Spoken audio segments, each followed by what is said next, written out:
Battle of Britain. The Battle of Britain was a military campaign of the Second World War, in which the Royal Air Force, RAF, and the Fleet Air Arm, FAA, of the Royal Navy defended the United Kingdom, UK, against large-scale attacks by Nazi Germany's Air Force, the Luftwaffe.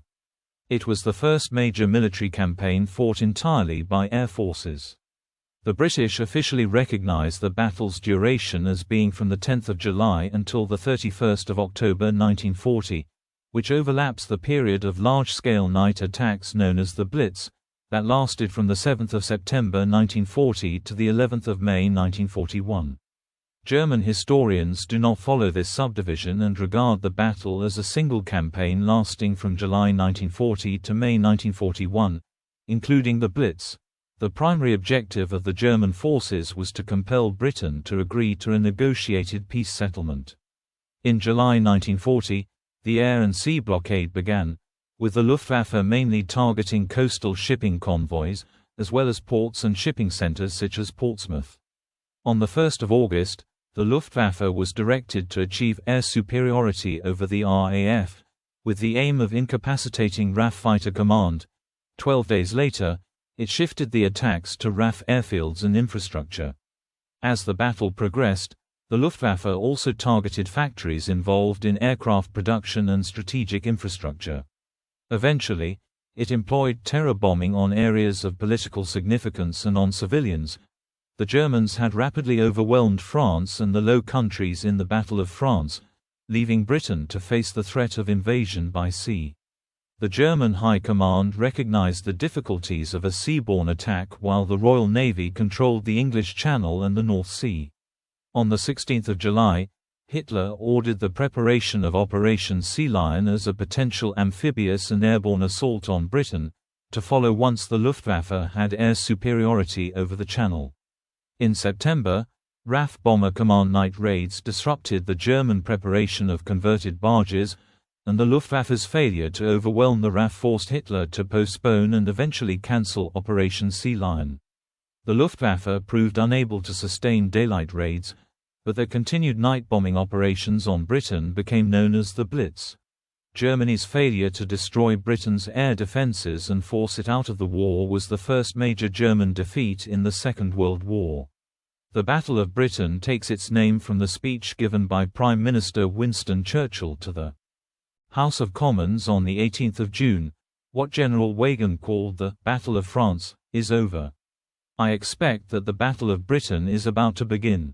Background: strategic bombing during World War I introduced air attacks intended to panic civilian targets and led in 1918 to the merger of the British Army and Navy Air Services into the Royal Air Force, RAF. Its first Chief of the Air Staff, Hugh Trenchard, was among the military strategists in the 1920s, like Giulio Douhet, who saw air warfare as a new way to overcome the bloody stalemate of trench warfare. Interception was expected to be nearly impossible, with fighter planes no faster than bombers. Their slogan was that the bomber will always get through, and that the only defense was a deterrent bomber force capable of matching retaliation. Predictions were made that a bomber offensive would quickly cause thousands of deaths and civilian hysteria leading to capitulation. However, widespread pacifism following the horrors of the First World War contributed to a reluctance to provide resources. Developing air strategies. Germany was forbidden a military air force by the 1919 Treaty of Versailles, and therefore aircrew were trained by means of civilian and sport flying. Following a 1923 memorandum, the Deutsche Lufthansa Airline developed designs for aircraft such as the Junkers Ju-52, which could carry passengers and freight, but also be readily adapted into a bomber. In 1926, the secret Lepesk fighter pilot school began training Germans in the Soviet Union. Erhard Milch organized rapid expansion, and following the 1933 Nazi seizure of power, his subordinate Robert Naus formulated a deterrence theory incorporating Douhet's ideas and Tirpitz's risk theory. This proposed a fleet of heavy bombers to deter a preventive attack by France and Poland before Germany could fully rearm. A 1933–34 war game indicated a need for fighters and anti-aircraft protection as well as bombers. On 1 March 1935, the Luftwaffe was formally announced, with Walter Weaver as Chief of Staff. The 1935 Luftwaffe Doctrine for Conduct of Air War, Luftkriegführung, set air power within the overall military strategy, with critical tasks of attaining, local and temporary, air superiority and providing battlefield support for army and naval forces. Strategic bombing of industries and transport could be decisive longer-term options, dependent on opportunity or preparations by the Army and Navy. It could be used to overcome a stalemate, or used when only destruction of the enemy's economy would be conclusive. The list excluded bombing civilians to destroy homes or undermine morale, as that was considered a waste of strategic effort, but the doctrine allowed revenge attacks if German civilians were bombed. A revised edition was issued in 1940, and the continuing central principle of Luftwaffe doctrine was that destruction of enemy armed forces was of primary importance.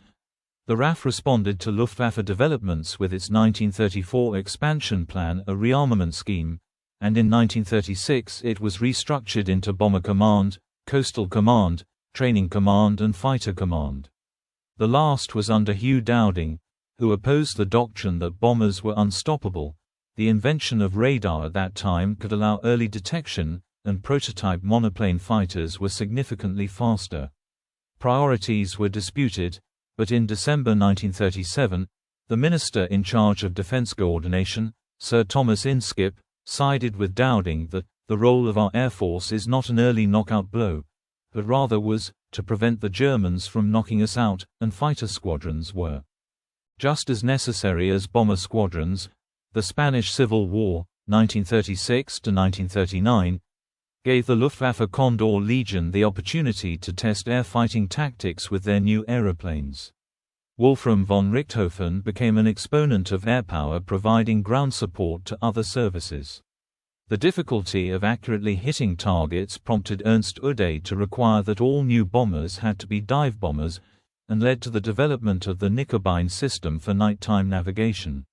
Priority was given to producing large numbers of smaller aeroplanes, and plans for a long-range, 4-engine strategic bomber were cancelled. First stages of the Second World War.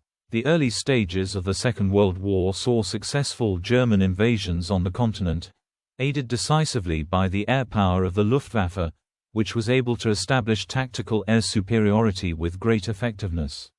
The speed with which German forces defeated most of the defending armies in Norway in early 1940 created a significant political crisis in Britain. In early May 1940, the Norway debate questioned the fitness for office of the British Prime Minister Neville Chamberlain. On the 10th of May, the same day Winston Churchill became British Prime Minister, the Germans initiated the Battle of France with an aggressive invasion of French territory. RAF Fighter Command was desperately short of trained pilots and aircraft. Churchill sent fighter squadrons, the air component of the British Expeditionary Force, to support operations in France, where the RAF suffered heavy losses. This was despite the objections of its commander Hugh Dowding that the diversion of his forces would leave home defences under strength. After the evacuation of British and French soldiers from Dunkirk and the French surrender on the 22nd of June 1940, Hitler mainly focused his energies on the possibility of invading the Soviet Union. He believed that the British, defeated on the continent and without European allies, would quickly come to terms. The Germans were so convinced of an imminent armistice that they began constructing street decorations for the homecoming parades of victorious troops. Although the British Foreign Secretary, Lord Halifax, and certain elements of the British public favoured a negotiated peace with an ascendant Germany, Churchill and a majority of his cabinet refused to consider an armistice. Instead, Churchill used his skillful rhetoric to harden public opinion against capitulation and prepare the British for a long war. The Battle of Britain has the unusual distinction that it gained its name before being fought. The name is derived from the "This was their finest hour" speech delivered by Winston Churchill in the House of Commons on the 18th of June, more than 3 weeks prior to the generally accepted date for the start of the battle. What General Weygand called the Battle of France is over. I expect that the Battle of Britain is about to begin. Upon this battle depends the survival of Christian civilization. Upon it depends our own British life and the long continuity of our institutions and our empire. The whole fury and might of the enemy must very soon be turned on us. Hitler knows that he will have to break us in this island or lose the war. If we can stand up to him, all Europe may be free and the life of the world may move forward into broad, sunlit uplands. But if we fail, then the whole world, including the United States, including all that we have known and cared for, will sink into the abyss of a new dark age made more sinister, and perhaps more protracted, by the lights of a perverted science. Let us therefore brace ourselves to our duties, and so bear ourselves that, if the British Empire and its Commonwealth last for 1,000 years, men will still say, this was their finest hour. German aims and directives. From the outset of his rise to power, Adolf Hitler expressed admiration for Britain, and throughout the battle period he sought neutrality or a peace treaty with Britain. In a secret conference on the 23rd of May 1939, Hitler set out his rather contradictory strategy that an attack on Poland was essential and will only be successful if the Western powers keep out of it. If this is impossible, then it will be better to attack in the West and to settle Poland at the same time, with a surprise attack. If Holland and Belgium are successfully occupied and held, and if France is also defeated, the fundamental conditions for a successful war against England will have been secured. England can then be blockaded from Western France at close quarters by the Air Force, while the Navy with its submarines extend the range of the blockade. When war commenced, Hitler and the OKW, Oberkommando der Wehrmacht or High Command of the Armed Forces, issued a series of directives ordering, planning and stating strategic objectives. Directive No. 1 for the conduct of the war, dated 31 August 1939, instructed the invasion of Poland on 1 September as planned. Potentially, Luftwaffe operations against England were to dislocate English imports, the armaments industry, and the transport of troops to France. Any favorable opportunity of an effective attack on concentrated units of the English Navy, particularly on battleships or aircraft carriers, will be exploited. The decision regarding attacks on London is reserved to me. Attacks on the English homeland are to be prepared, bearing in mind that inconclusive results with insufficient forces are to be avoided in all circumstances. Both France and the UK declared war on Germany. On 9 October, Hitler's Directive No. 6 inches planned the offensive to defeat these allies and win as much territory as possible in the Netherlands, Belgium, and northern France to serve as a base for the successful prosecution of the air and sea war against England. On 29 November, OKW Directive No. 9 Instructions for Warfare Against the Economy of the Enemy stated that once this coastline had been secured, the Luftwaffe together with the Kriegsmarine, German Navy, was to blockade UK ports with sea mines. They were to attack shipping and warships and make air attacks on shore installations and industrial production. This directive remained in force in the first phase of the Battle of Britain. It was reinforced on 24 May during the Battle of France by Directive No. 13, which authorized the Luftwaffe to attack the English homeland in the fullest manner, as soon as sufficient forces are available. This attack will be opened by an annihilating reprisal for English attacks on the Ruhr Basin. By the end of June 1940, Germany had defeated Britain's allies on the continent, and on 30 June the OKW Chief of Staff, Alfred Jodl, issued his review of options to increase pressure on Britain to agree to a negotiated peace. The first priority was to eliminate the RAF and gain air supremacy. Intensified air attacks against shipping and the economy could affect food supplies and civilian morale in the long term. Reprisal attacks of terror bombing had the potential to cause quicker capitulation, but the effect on morale was uncertain. On the same day, the Luftwaffe Commander-in-Chief, Hermann Göring, issued his operational directive to destroy the RAF, thus protecting German industry, and also to block overseas supplies to Britain. The German Supreme Command argued over the practicality of these options. In Directive No. 16 on preparations for a landing operation against England, on 16 July, Hitler required readiness by mid-August for the possibility of an invasion he called Operation Sea Lion, unless the British agreed to negotiations. The Luftwaffe reported that it would be ready to launch its major attack early in August.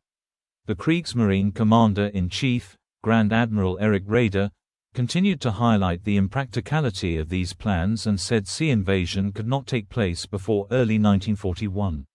Hitler now argued that Britain was holding out in hope of assistance from Russia, and the Soviet Union was to be invaded by mid-1941. Göring met his air fleet commanders, and on 24 July issued tasks and goals of firstly gaining air supremacy, secondly protecting invasion forces and attacking the Royal Navy's ships.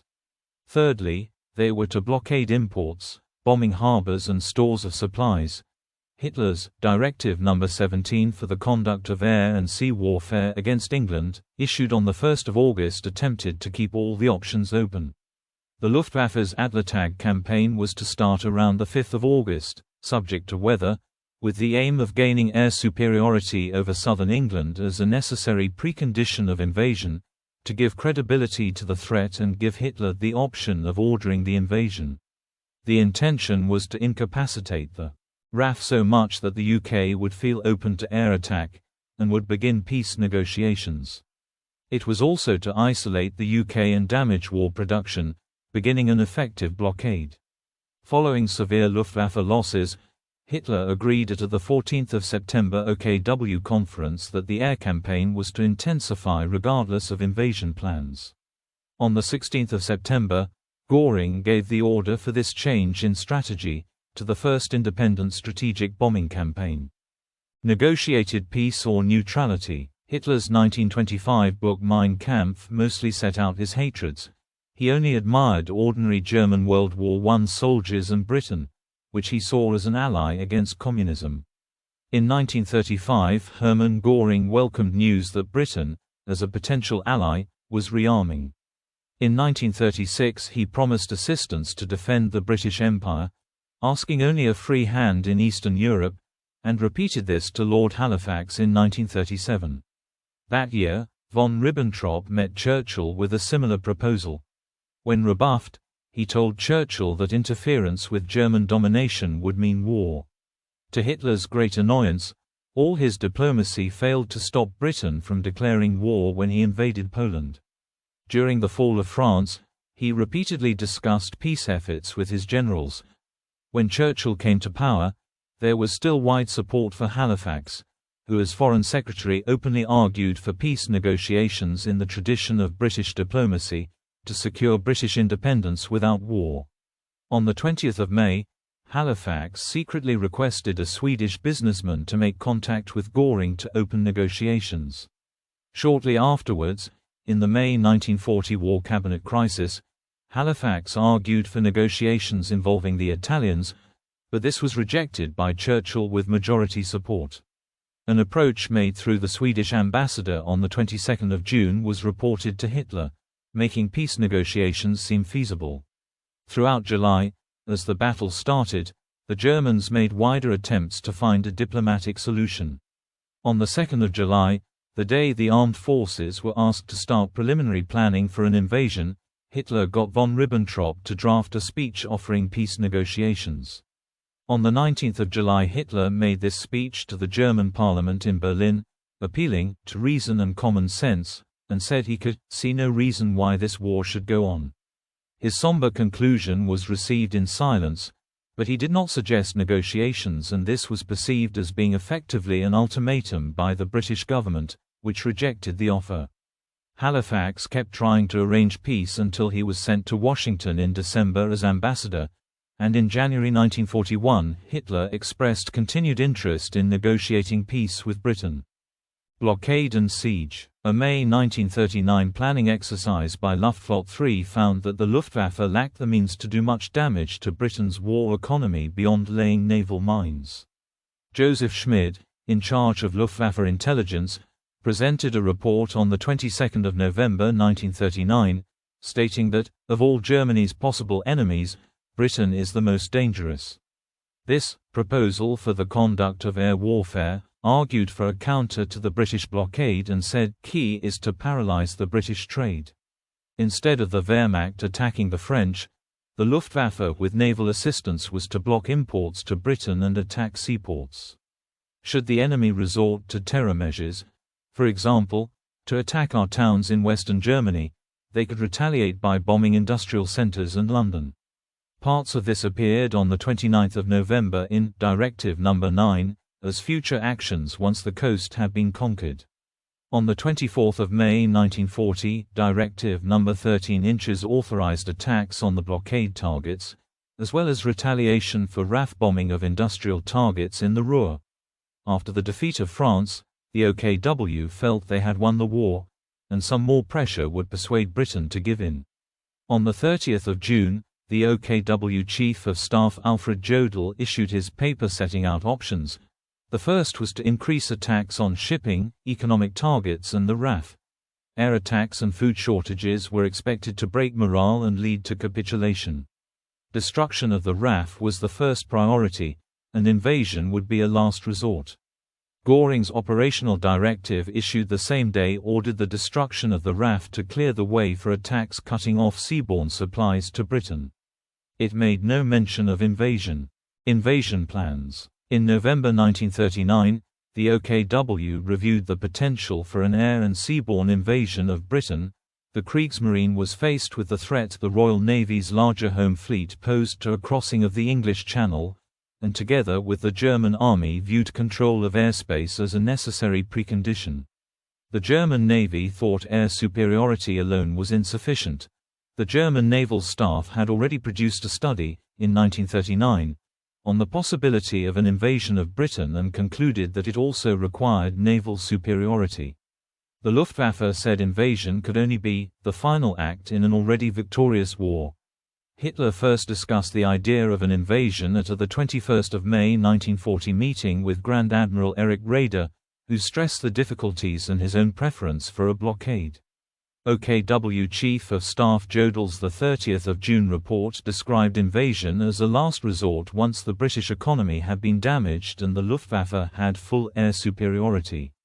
On 2 July, OKW requested preliminary plans. In Britain, Churchill described the Great Invasion Scare as serving a very useful purpose by keeping every man and woman tuned to a high pitch of readiness.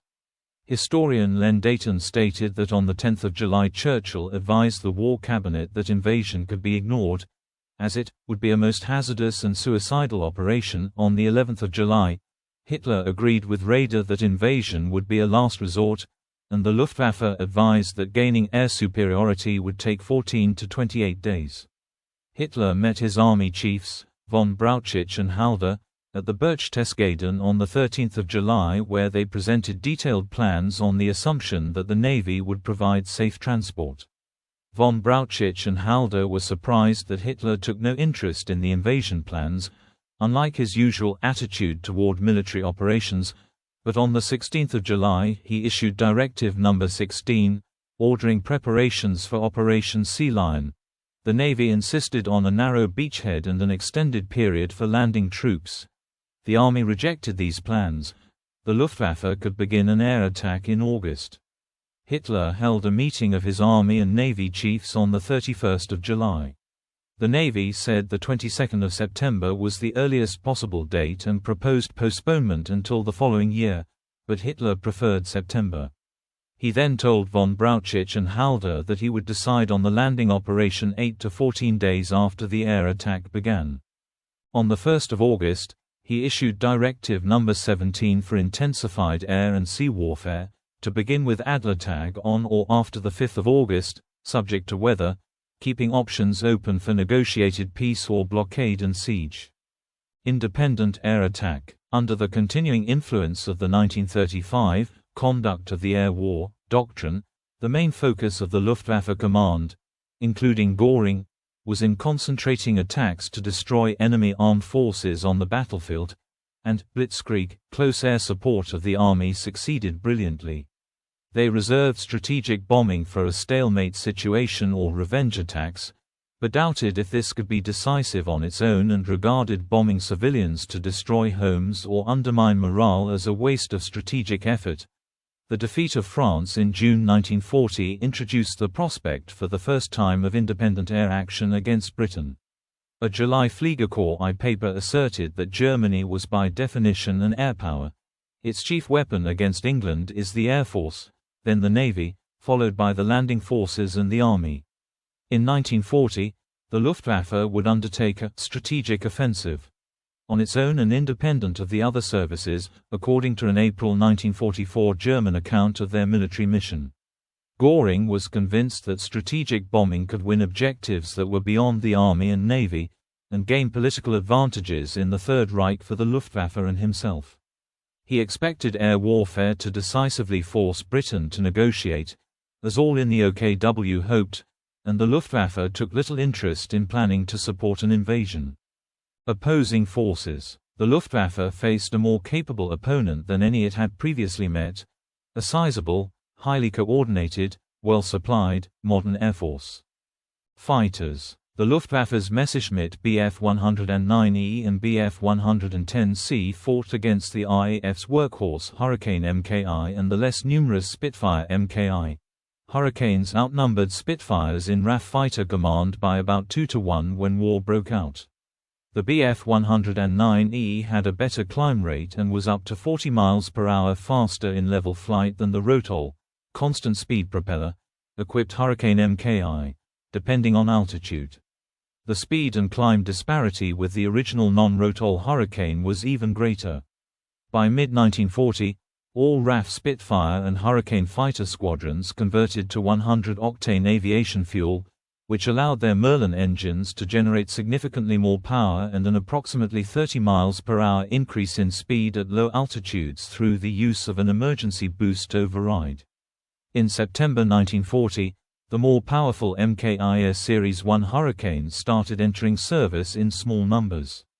This version was capable of a maximum speed of 342 miles per hour, 550 kilometers per hour, some 20 miles per hour more than the original, non-Rotol, Mki, though it was still 15 to 20 miles per hour slower than a Bf-109, depending on altitude.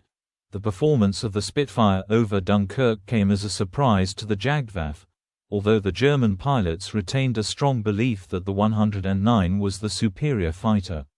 The British fighters were equipped with 8 Browning .303, 7.7 mm machine guns, while most Bf-109s had two 20 mm cannons supplemented by two 7.92 mm machine guns. The 20 mm cannons were much more effective than the .303. During the battle it was not unknown for damaged German bombers to limp home with up to 200.303 hits. At some altitudes, the Bf-109 could outclimb the British fighter. It could also engage in vertical plane -G maneuvers without the engine cutting out because its DB601 engine used fuel injection. This allowed the 109 to dive away from attackers more readily than the carburetor-equipped Merlin. On the other hand, the Bf-109E had a much larger turning circle than its two foes. In general, though, as Alfred Price noted in the Spitfire story, the differences between the Spitfire and the Me-109 in performance and handling were only marginal, and in a combat they were almost always surmounted by tactical considerations of which side had seen the other first, which had the advantage of sun, altitude, numbers, pilot ability, tactical situation, tactical coordination, amount of fuel remaining, etc. The Bf-109E was also used as a Jabbo, Jag bomber, fighter bomber. The E4, B and E7 models could carry a 250 kg bomb underneath the fuselage, the later model arriving during the battle. The Bf-109, unlike the Stuka, could fight on equal terms with RAF fighters after releasing its ordnance. At the start of the battle, the twin-engined Messerschmitt Bf-110C long-range Zerstorer destroyer was also expected to engage in air-to-air combat while escorting the Luftwaffe bomber fleet. Although the 110 was faster than the Hurricane and almost as fast as the Spitfire, Its lack of maneuverability and acceleration meant that it was a failure as a long-range escort fighter. On 13 and 15 August, 13 and 30 aircraft were lost, the equivalent of an entire Gruppe, and the type's worst losses during the campaign. This trend continued with a further 8 and 15 lost on 16 and 17 August. The most successful role of the Bf-110 during the battle was as a Schnellbomber, fast bomber. The Bf-110 usually used a shallow dive to bomb the target and escape at high speed. One unit, Erprobungsgruppe 210, initially formed as the service test unit, Erprobungskommando, for the emerging successor to the 110. The Me-210 proved that the Bf-110 could still be used to good effect in attacking small or pinpoint targets. The RAF's Bulletin-Paul Defiant had some initial success over Dunkirk because of its resemblance to the Hurricane. Luftwaffe fighters attacking from the rear were surprised by its unusual gun turret. During the Battle of Britain, it proved hopelessly outclassed. For various reasons, the Defiant lacked any form of forward-firing armament, and the heavy turret and second crewman meant it could not outrun or outmaneuver either the Bf-109 or Bf-110. By the end of August, after disastrous losses, the aircraft was withdrawn from daylight service. Bombers. The Luftwaffe's primary bombers were the Heinkel He-111, Dornier Do-17, and Junkers Ju-88 for level bombing at medium to high altitudes, and the Junkers Ju-87 Stuka for dive bombing tactics. The He-111 was used in greater numbers than the others during the conflict, and was better known, partly due to its distinctive wing shape. Each level bomber also had a few reconnaissance versions accompanying them that were used during the battle. Although it had been successful in previous Luftwaffe engagements, the Stuka suffered heavy losses in the Battle of Britain, particularly on the 18th of August, due to its slow speed and vulnerability to fighter interception after dive bombing a target. As the losses went up along with their limited payload and range, Stuka units were largely removed from operations over England and diverted to concentrate on shipping instead until they were eventually redeployed to the Eastern Front in 1941. For some raids, they were called back, such as on 13 September to attack Tangmere airfield. The remaining three bomber types differed in their capabilities. The Dornier Do-17 was the slowest and had the smallest bomb load. The Ju-88 was the fastest once its mainly external bomb load was dropped, and the He-111 had the largest, internal, bomb load. All three bomber types suffered heavy losses from the home-based British fighters, but the Ju-88 had significantly lower loss rates due to its greater speed and its ability to dive out of trouble. It was originally designed as a dive bomber. The German bombers required constant protection by the Luftwaffe's fighter force. German escorts were not sufficiently numerous. Bf-109s were ordered to support more than 300 to 400 bombers on any given day. Later in the conflict, when night bombing became more frequent, all three were used. Due to its smaller bomb load, the lighter Do-17 was used less than the He-111 and Ju-88 for this purpose. On the British side, three bomber types were mostly used on night operations against targets such as factories, invasion ports and railway centres. The Armstrong-Whitworth-Whitley, the Handley-Page-Hampden and the Vickers-Wellington were classified as heavy bombers by the RAF, although the Hampden was a medium bomber comparable to the He-111. The twin-engined Bristol Blenheim and the obsolescent single-engined Fairey Battle were both light bombers. The Blenheim was the most numerous of the aircraft equipping RAF bomber command and was used in attacks against shipping, ports, airfields and factories on the continent by day and by night.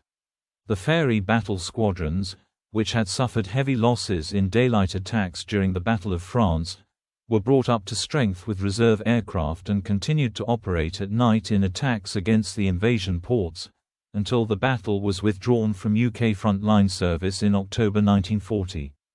Pilots. Before the war, the RAF's processes for selecting potential candidates were open to men of all social classes through the creation in 1936 of the RAF Volunteer Reserve, which was designed to appeal to young men without any class distinctions. The older squadrons of the Royal Auxiliary Air Force did retain some of their upper-class exclusiveness, but their numbers were soon swamped by the newcomers of the RAFVR. By the 1st of September 1939, 6,646 pilots had been trained through the RAFVR. By mid-1940, there were about 9,000 pilots in the RAF to man about 5,000 aircraft, most of which were bombers. Fighter Command was never short of pilots, but the problem of finding sufficient numbers of fully trained fighter pilots became acute by mid-August 1940. With aircraft production running at 300 planes each week, only 200 pilots were trained in the same period. In addition, more pilots were allocated to squadrons than there were aircraft, as this allowed squadrons to maintain operational strength despite casualties and still provide for pilot leave. Another factor was that only about 30% of the 9,000 pilots were assigned to operational squadrons, 20% of the pilots were involved in conducting pilot training, and a further 20% were undergoing further instruction, like those offered in Canada and in southern Rhodesia to the Commonwealth trainees, although already qualified. The rest were assigned to staff positions, since RAF policy dictated that only pilots could make many staff and operational command decisions, even in engineering matters. At the height of the fighting, and despite Churchill's insistence, only 30 pilots were released to the front line from administrative duties. For these reasons, and the permanent loss of 435 pilots during the Battle of France alone, along with many more wounded, and others lost in Norway, the RAF had fewer experienced pilots at the start of the Battle of Britain than the Luftwaffe. It was the lack of trained pilots in the fighting squadrons, rather than the lack of aircraft, that became the greatest concern for Air Chief Marshal Hugh Dowding, commander of Fighter Command. Drawing from regular RAF forces, the Auxiliary Air Force and the Volunteer Reserve, the British were able to muster some 1,103 fighter pilots on the 1st of July. Replacement pilots, with little flight training and often no gunnery training, suffered high casualty rates, thus exacerbating the problem. The Luftwaffe, on the other hand, were able to muster a large number, 1,450, of experienced fighter pilots. Drawing from a cadre of Spanish Civil War veterans, these pilots already had comprehensive courses in aerial gunnery and instructions in tactics suited for fighter versus fighter combat.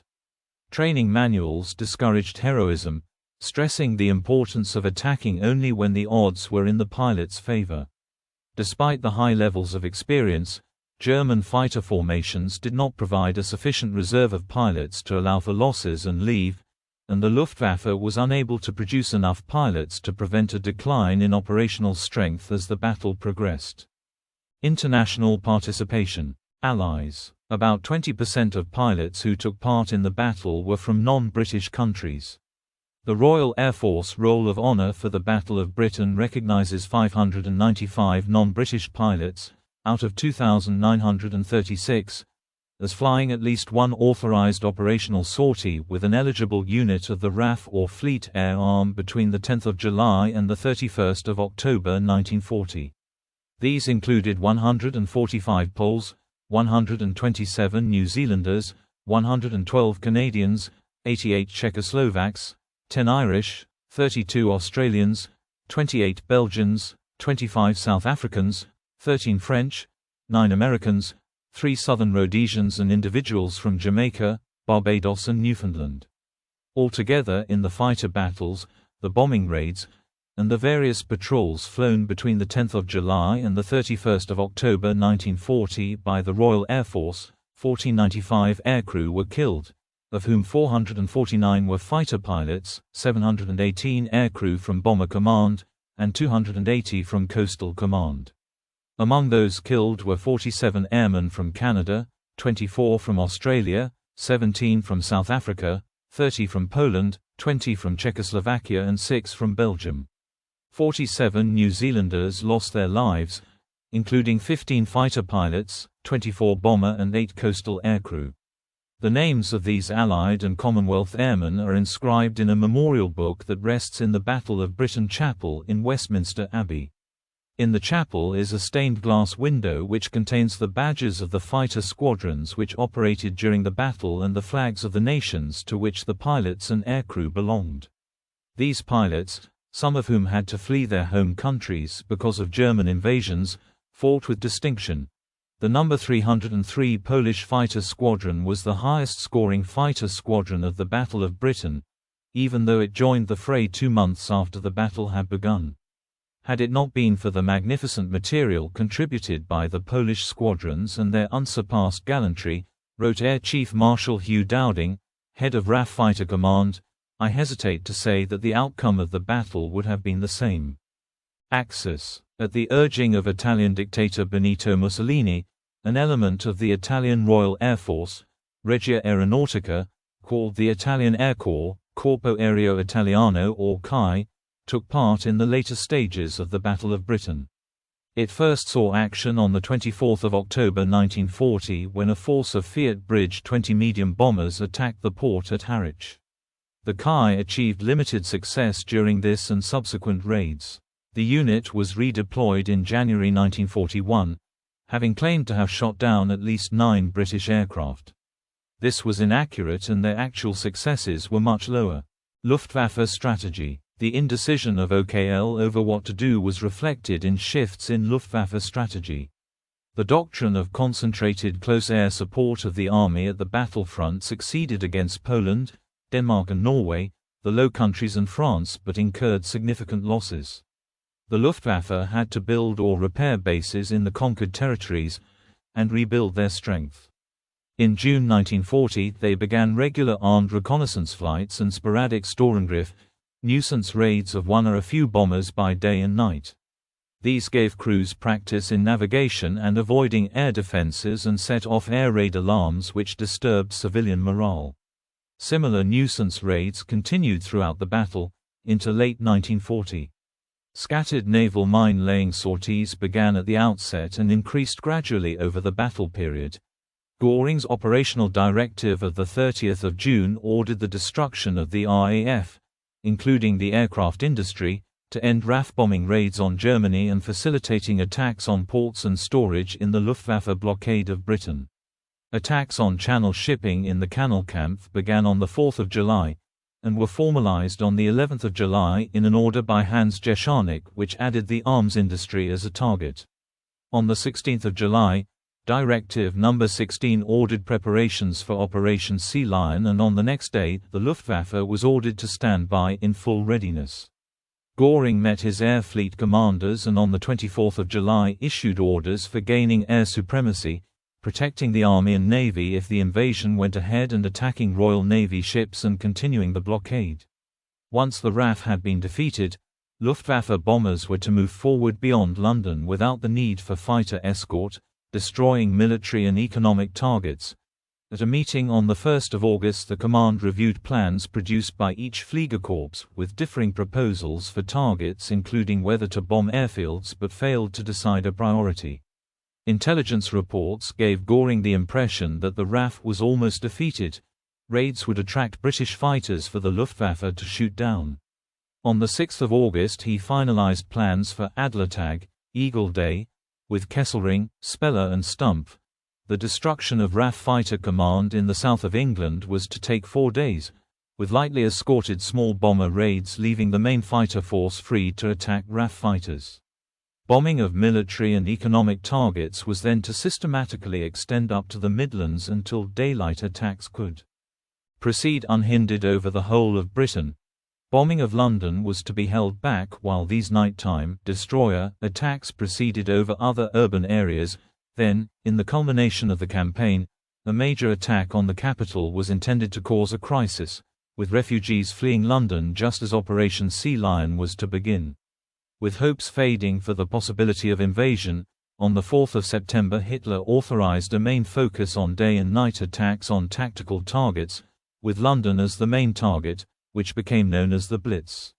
With increasing difficulty in defending bombers in day raids, the Luftwaffe shifted to a strategic bombing campaign of night raids aiming to overcome British resistance by damaging infrastructure and food stocks, though intentional terror bombing of civilians was not sanctioned. Regrouping of Luftwaffe in Luftflotten. The Luftwaffe regrouped after the Battle of France into 3 Luftflotten, air fleets, opposite Britain's southern and eastern coasts. Luftflotte 2, Generalfeldmarschal Albert Kesselring, was responsible for the bombing of southeast England and the London area. Luftflotte 3, Generalfeldmarschal Hugo Speller, concentrated on the West Country, Wales, the Midlands and northwest England. Luftflotte 5, Generaloberst Hans-Jürgen Stumpf, from his headquarters in Norway, attacked the north of England and Scotland. As the battle progressed, command responsibility shifted, with Luftflotte 3 taking more responsibility for the night bombing and the main daylight operations fell upon Luftflotte 2. Initial Luftwaffe estimates were that it would take 4 days to defeat RAF Fighter Command in southern England. This would be followed by a 4-week offensive during which the bombers and long-range fighters would destroy all military installations throughout the country and wreck the British aircraft industry. The campaign was planned to begin with attacks on airfields near the coast, gradually moving inland to attack the ring of sector airfields defending London. Later reassessments gave the Luftwaffe 5 weeks, from the 8th of August to the 15th of September, to establish temporary air superiority over England. Fighter command had to be destroyed, either on the ground or in the air, yet the Luftwaffe had to preserve its strength to be able to support the invasion. The Luftwaffe had to maintain a high kill ratio over the RAF fighters. The only alternative to the goal of air superiority was a terror bombing campaign aimed at the civilian population, but this was considered a last resort and it was forbidden by Hitler. The Luftwaffe kept broadly to this scheme, but its commanders had differences of opinion on strategy. Speller wanted to eradicate the air defense infrastructure by bombing it. Kesselring championed attacking London directly, either to bombard the British government into submission or to draw RAF fighters into a decisive battle. Göring did nothing to resolve this disagreement between his commanders and gave only vague directives during the initial stages of the battle, Göring seemingly unable to decide upon which strategy to pursue. Tactics. Fighter formations. Luftwaffe formations employed a loose section of 2, called Rot, based on a leader, Rottenführer, followed at a distance of about 200 meters (220 yards), by his wingman, Rottenhund pack dog or Kaczmarek, the turning radius of a Bf 109, enabling both aircraft to turn together at high speed. The Kaczmarek flew slightly higher and was trained always to stay with his leader. With more room between them, both could spend less time maintaining formation and more time looking around and covering each other's blind spots. Attacking aircraft could be sandwiched between the two 109s. The formation was developed from principles formulated by the First World War ace Oswald Bolk in 1916. In 1934, the Finnish Air Force adopted similar formations, called Parsho, patrol, 2 aircraft, and Parvi, 2 patrols, 4 aircraft, for similar reasons, though Luftwaffe pilots during the Spanish Civil War, led by Günther Lützow and Werner Mulders, among others, are generally given credit. The Rot allowed the Rottenführer to concentrate on shooting down aircraft, but few wingmen had the chance, leading to some resentment in the lower ranks where it was felt that the high scores came at their expense. 2 Rotten combined as a swarm, where all the pilots could watch what was happening around them. Each swarm in a staffel flew at staggered heights and with about 200 meters (220 yards) between them, making the formation difficult to spot at longer ranges and allowing for a great deal of flexibility. By using a tight crossover turn, a swarm could quickly change direction. The Bf 110s adopted the same swarm formation as the 109s but were seldom able to use this to the same advantage. The Bf 110's most successful method of attack was the bounce from above. When attacked, Regrouping increasingly resorted to forming large defensive circles, where each Bf 110 guarded the tail of the aircraft ahead of it. Göring ordered that they be renamed offensive circles, in a vain bid to improve rapidly declining morale. These conspicuous formations were often successful in attracting RAF fighters that were sometimes bounced by high-flying Bf 109s. This led to the often repeated misconception that the Bf 110s were escorted by Bf 109s. Higher-level dispositions. Luftwaffe tactics were influenced by their fighters.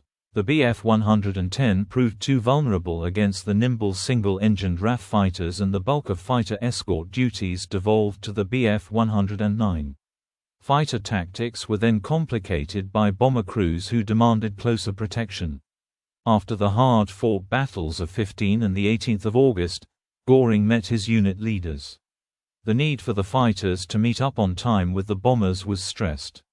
It was also decided that one bomber Gruppe could only be properly protected by several Gruppen of 109s.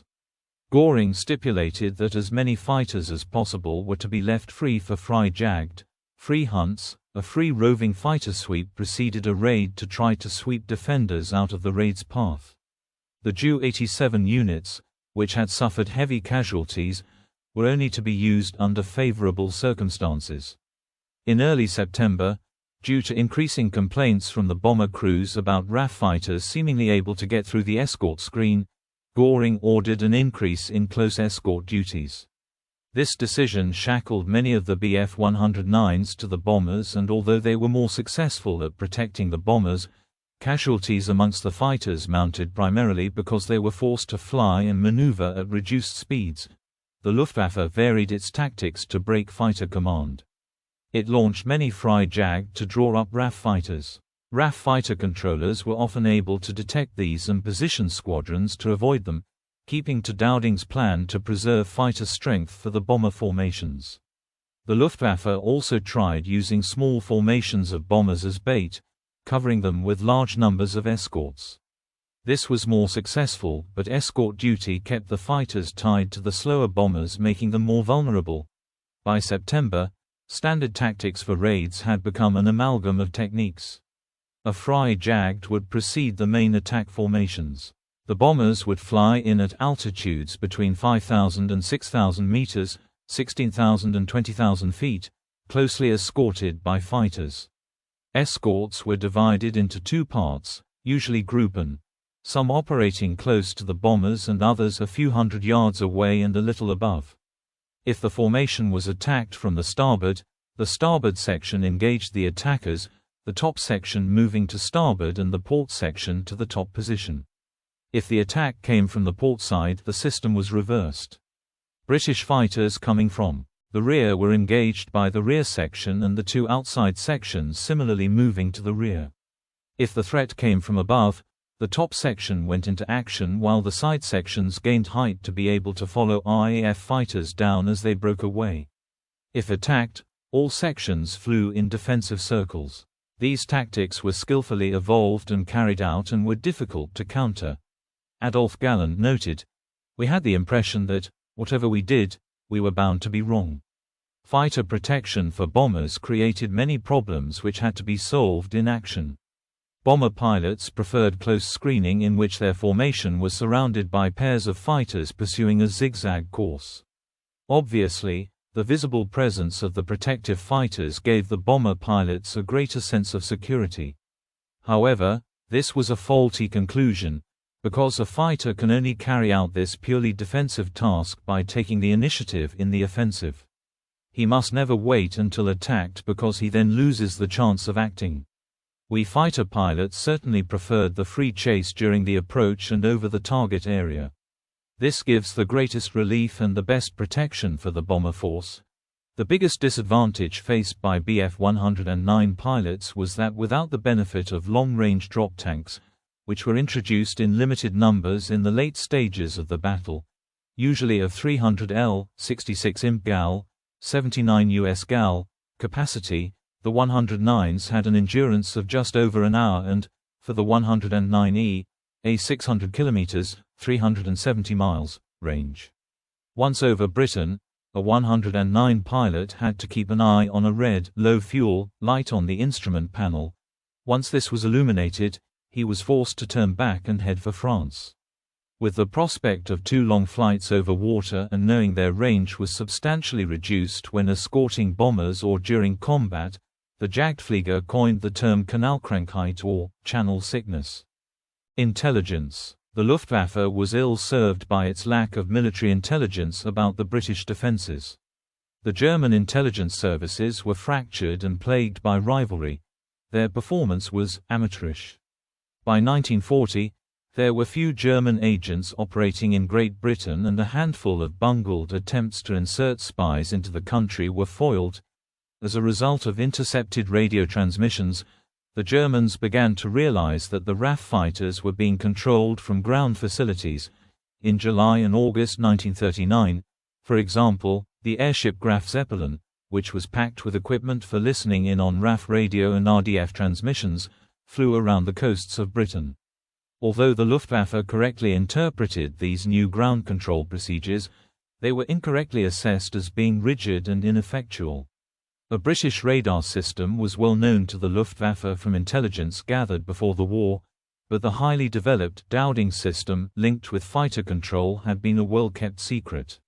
Even when good information existed, such as a November 1939 Abwehr assessment of fighter command strengths and capabilities by Abteilung V, it was ignored if it did not match conventional preconceptions.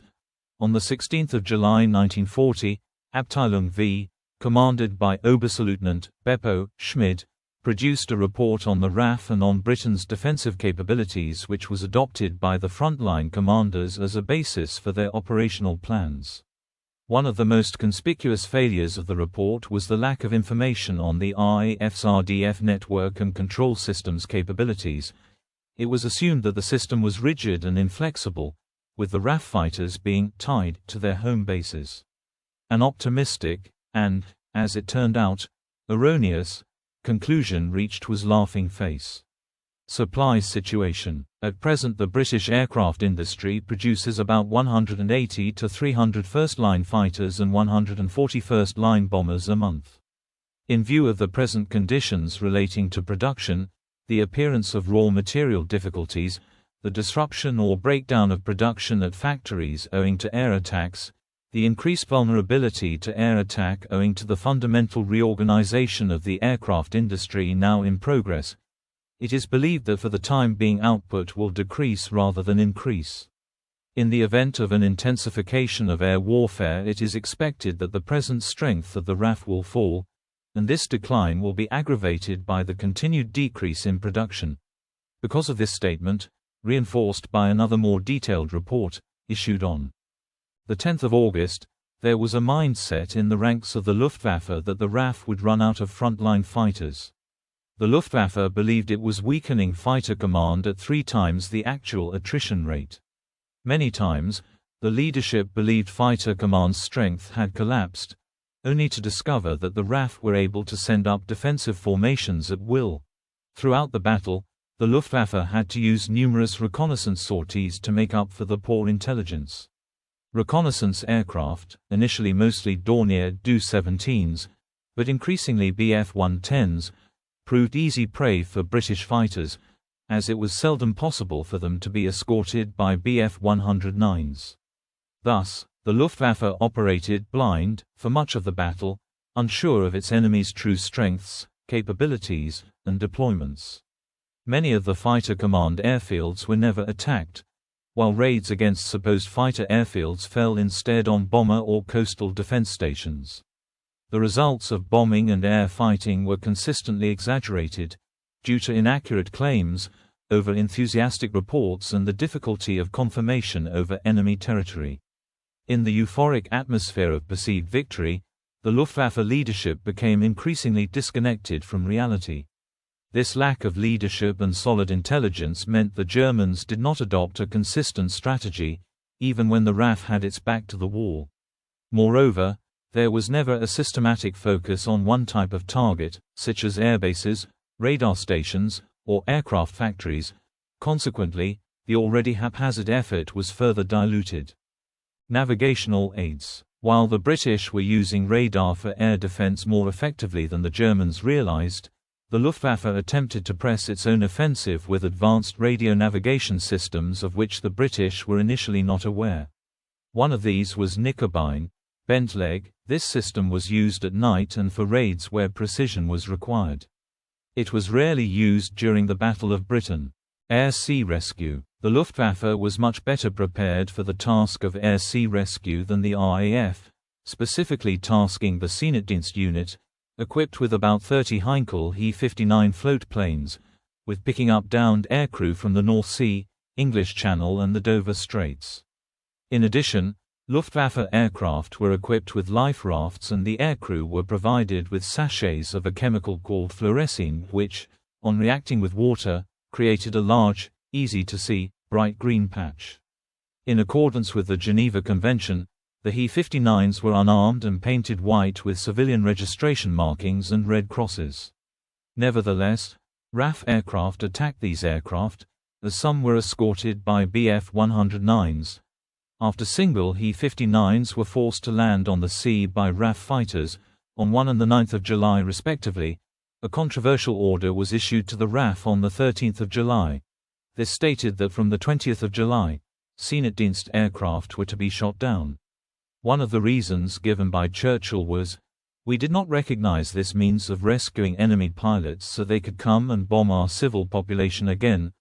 All German air ambulances were forced down or shot down by our fighters on definite orders approved by the War Cabinet. The British also believed that their crews would report on convoys, the Air Ministry issuing a communique to the German government on 14 July that Britain was unable, however, to grant immunity to such aircraft flying over areas in which operations are in progress on land or at sea, or approaching British or Allied territory, or territory in British occupation, or British or Allied ships. Ambulance aircraft which do not comply with the above will do so at their own risk and peril. The white He-59s were soon repainted in camouflage colors and armed with defensive machine guns. Although another 4 He-59s were shot down by RAF aircraft, the Seenichtdienst continued to pick up downed Luftwaffe and Allied aircrew throughout the battle, earning praise from Adolf Galland for their bravery. RAF strategy. Commander-in-Chief, Air Chief Marshal Sir Hugh Dowding. 10 Group Commander, Sir Quinton Brand. 11 Group Commander, Keith Park. 12 Group Commander, Trafford Leigh-Mallory. 13 Group Commander, Richard Saul. The Dowding system. During early tests of the chain-home system, the slow flow of information from the CH radars and observers to the aircraft often caused them to miss the bandits. The solution, today known as the Dowding system, was to create a set of reporting chains to move information from the various observation points to the pilots in their fighters. It was named after its chief architect, Stuffy Dowding. Reports from CH radars and the Observer Corps were sent directly to Fighter Command Headquarters, FCHQ, at Bentley Priory where they were filtered to combine multiple reports of the same formations into single tracks. Telephone operators would then forward only the information of interest to the group headquarters, where the map would be recreated. This process was repeated to produce another version of the map at the sector level, covering a much smaller area. Looking over their maps, group-level commanders could select squadrons to attack particular targets. From that point, the sector operators would give commands to the fighters to arrange an interception, as well as return him to base. Sector stations also controlled the anti-aircraft batteries in their area. An army officer sat beside each fighter controller and directed the gun crews when to open and cease fire. The Dowding system dramatically improved the speed and accuracy of the information that flowed to the pilots. During the early war period, it was expected that an average interception mission might have a 30% chance of ever seeing their target. During the battle, the Dowding system maintained an average rate over 75%, with several examples of 100% rates. Every fighter dispatched found and intercepted its target. In contrast, Luftwaffe fighters attempting to intercept raids had to randomly seek their targets and often returned home having never seen enemy aircraft. The result is what is now known as an example of force multiplication. RAF fighters were as effective as 2 or more Luftwaffe fighters, greatly offsetting, or overturning, the disparity in actual numbers. Intelligence. While Luftwaffe intelligence reports underestimated British fighter forces and aircraft production, the British intelligence estimates went the other way. They overestimated German aircraft production, numbers and range of aircraft available, and numbers of Luftwaffe pilots. In action, The Luftwaffe believed from their pilot claims and the impression given by aerial reconnaissance that the RAF was close to defeat, and the British made strenuous efforts to overcome the perceived advantages held by their opponents. It is unclear how much the British intercepts of the Enigma cipher, used for high-security German radio communications, affected the battle. Ultra, the information obtained from Enigma intercepts, gave the highest echelons of the British command a view of German intentions. According to F. W. Winterbotham, who was the senior air staff representative in the Secret Intelligence Service, Ultra helped establish the strength and composition of the Luftwaffe's formations, the aims of the commanders, and provided early warning of some raids. In early August it was decided that a small unit would be set up at FCHQ, which would process the flow of information from Bletchley and provide Dowding only with the most essential Ultra material. Thus the Air Ministry did not have to send a continual flow of information to FCHQ, preserving secrecy, and Dowding was not inundated with non-essential information. Keith Park and his controllers were also told about Ultra. In a further attempt to camouflage the existence of Ultra, Dowding created a unit named No. 421, Reconnaissance, Flight RAF. This unit, which later became No. 91 Squadron RAF, was equipped with Hurricanes and Spitfires and sent out aircraft to search for and report Luftwaffe formations approaching England. In addition, the radio listening service, known as Y-Service, monitoring the patterns of Luftwaffe radio traffic, contributed considerably to the early warning of raids. Tactics. Fighter formations. In the late 1930s, Fighter Command expected to face only bombers over Britain, not single-engined fighters. A series of fighting area tactics were formulated and rigidly adhered to, involving a series of maneuvers designed to concentrate a squadron's firepower to bring down bombers. RAF fighters flew in tight, V-shaped sections, VICs, of 3 aircraft, with 4 such sections in tight formation. Only the squadron leader at the front was free to watch for the enemy. The other pilots had to concentrate on keeping station. Training also emphasized by the book attacks by sections breaking away in sequence. Fighter Command recognized the weaknesses of this structure early in the battle, but it was felt too risky to change tactics during the battle because replacement pilots, often with only minimal flying time, could not be readily retrained, and inexperienced pilots needed firm leadership in the air only rigid formations could provide. German pilots dubbed the RAF formations Idiotenreihen, rows of idiots, because they left squadrons vulnerable to attack. Frontline RAF pilots were acutely aware of the inherent deficiencies of their own tactics. A compromise was adopted whereby squadron formations used much looser formations with 1 or 2 weavers, flying independently above and behind to provide increased observation and rear protection. These tended to be the least experienced men and were often the first to be shot down without the other pilots even noticing that they were under attack. During the battle, 74 Squadron under squadron leader Adolf Sailor Malin adopted a variation of the German formation called the fours in line astern, which was a vast improvement on the old 3 aircraft VIC. Malin's formation was later generally used by Fighter Command. Squadron and higher-level deployment. The weight of the battle fell upon 11 Group. Keith Park's tactics were to dispatch individual squadrons to intercept raids. The intention was to subject incoming bombers to continual attacks by relatively small numbers of fighters and try to break up the tight German formations. Once formations had fallen apart, stragglers could be picked off one by one. Where multiple squadrons reached a raid, the procedure was for the slower Hurricanes to tackle the bombers while the more agile Spitfires held up the fighter escort. This ideal was not always achieved, resulting in occasions when Spitfires and Hurricanes reversed roles. Park also issued instructions to his units to engage in frontal attacks against the bombers, which were more vulnerable to such attacks. Again, in the environment of fast-moving, 3-dimensional air battles, few RAF fighter units were able to attack the bombers from head-on. During the battle, some commanders, notably Lee Mallory, proposed squadrons be formed into big wings, consisting of at least 3 squadrons, to attack the enemy en masse, a method pioneered by Douglas Bader. Proponents of this tactic claimed interceptions in large numbers caused greater enemy losses while reducing their own casualties. Opponents pointed out the big wings would take too long to form up, and the strategy ran a greater risk of fighters being caught on the ground refueling. The big wing idea also caused pilots to overclaim their kills, due to the confusion of a more intense battle zone. This led to the belief big wings were far more effective than they actually were. The issue caused intense friction between Park and Lee-Mallory, as 12 Group was tasked with protecting 11 Group's airfields whilst Park's squadrons intercepted incoming raids. The delay in forming up big wings meant the formations often did not arrive at all or until after German bombers had hit 11 Group's airfields.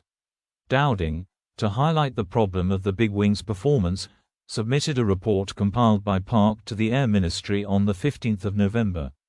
In the report, he highlighted that during the period of the 11th of September to the 31st of October, the extensive use of the big wing had resulted in just 10 interceptions and 1 German aircraft destroyed, but his report was ignored. Post-war analysis agrees Dowding and Park's approach was best for 11 Group.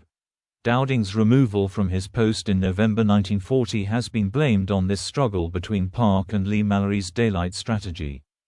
The intensive raids and destruction wrought during the Blitz damaged both Dowding and Park in particular, for the failure to produce an effective night fighter defense system, something for which the influential Lee-Mallory had long criticized them. Bomber and Coastal Command contributions.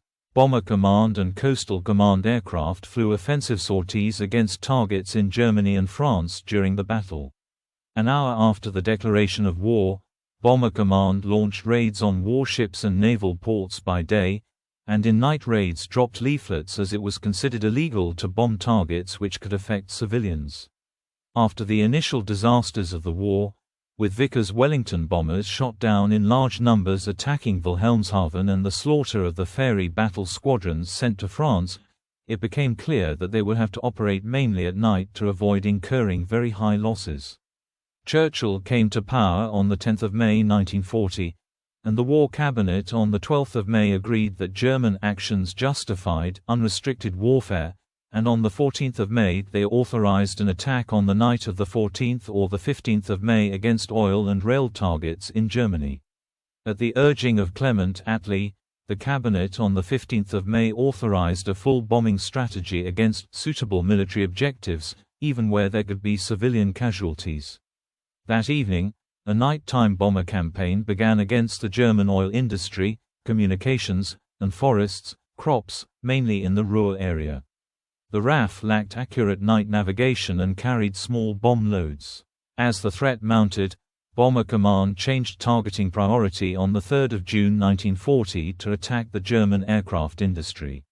On 4 July, the Air Ministry gave Bomber Command orders to attack ports and shipping.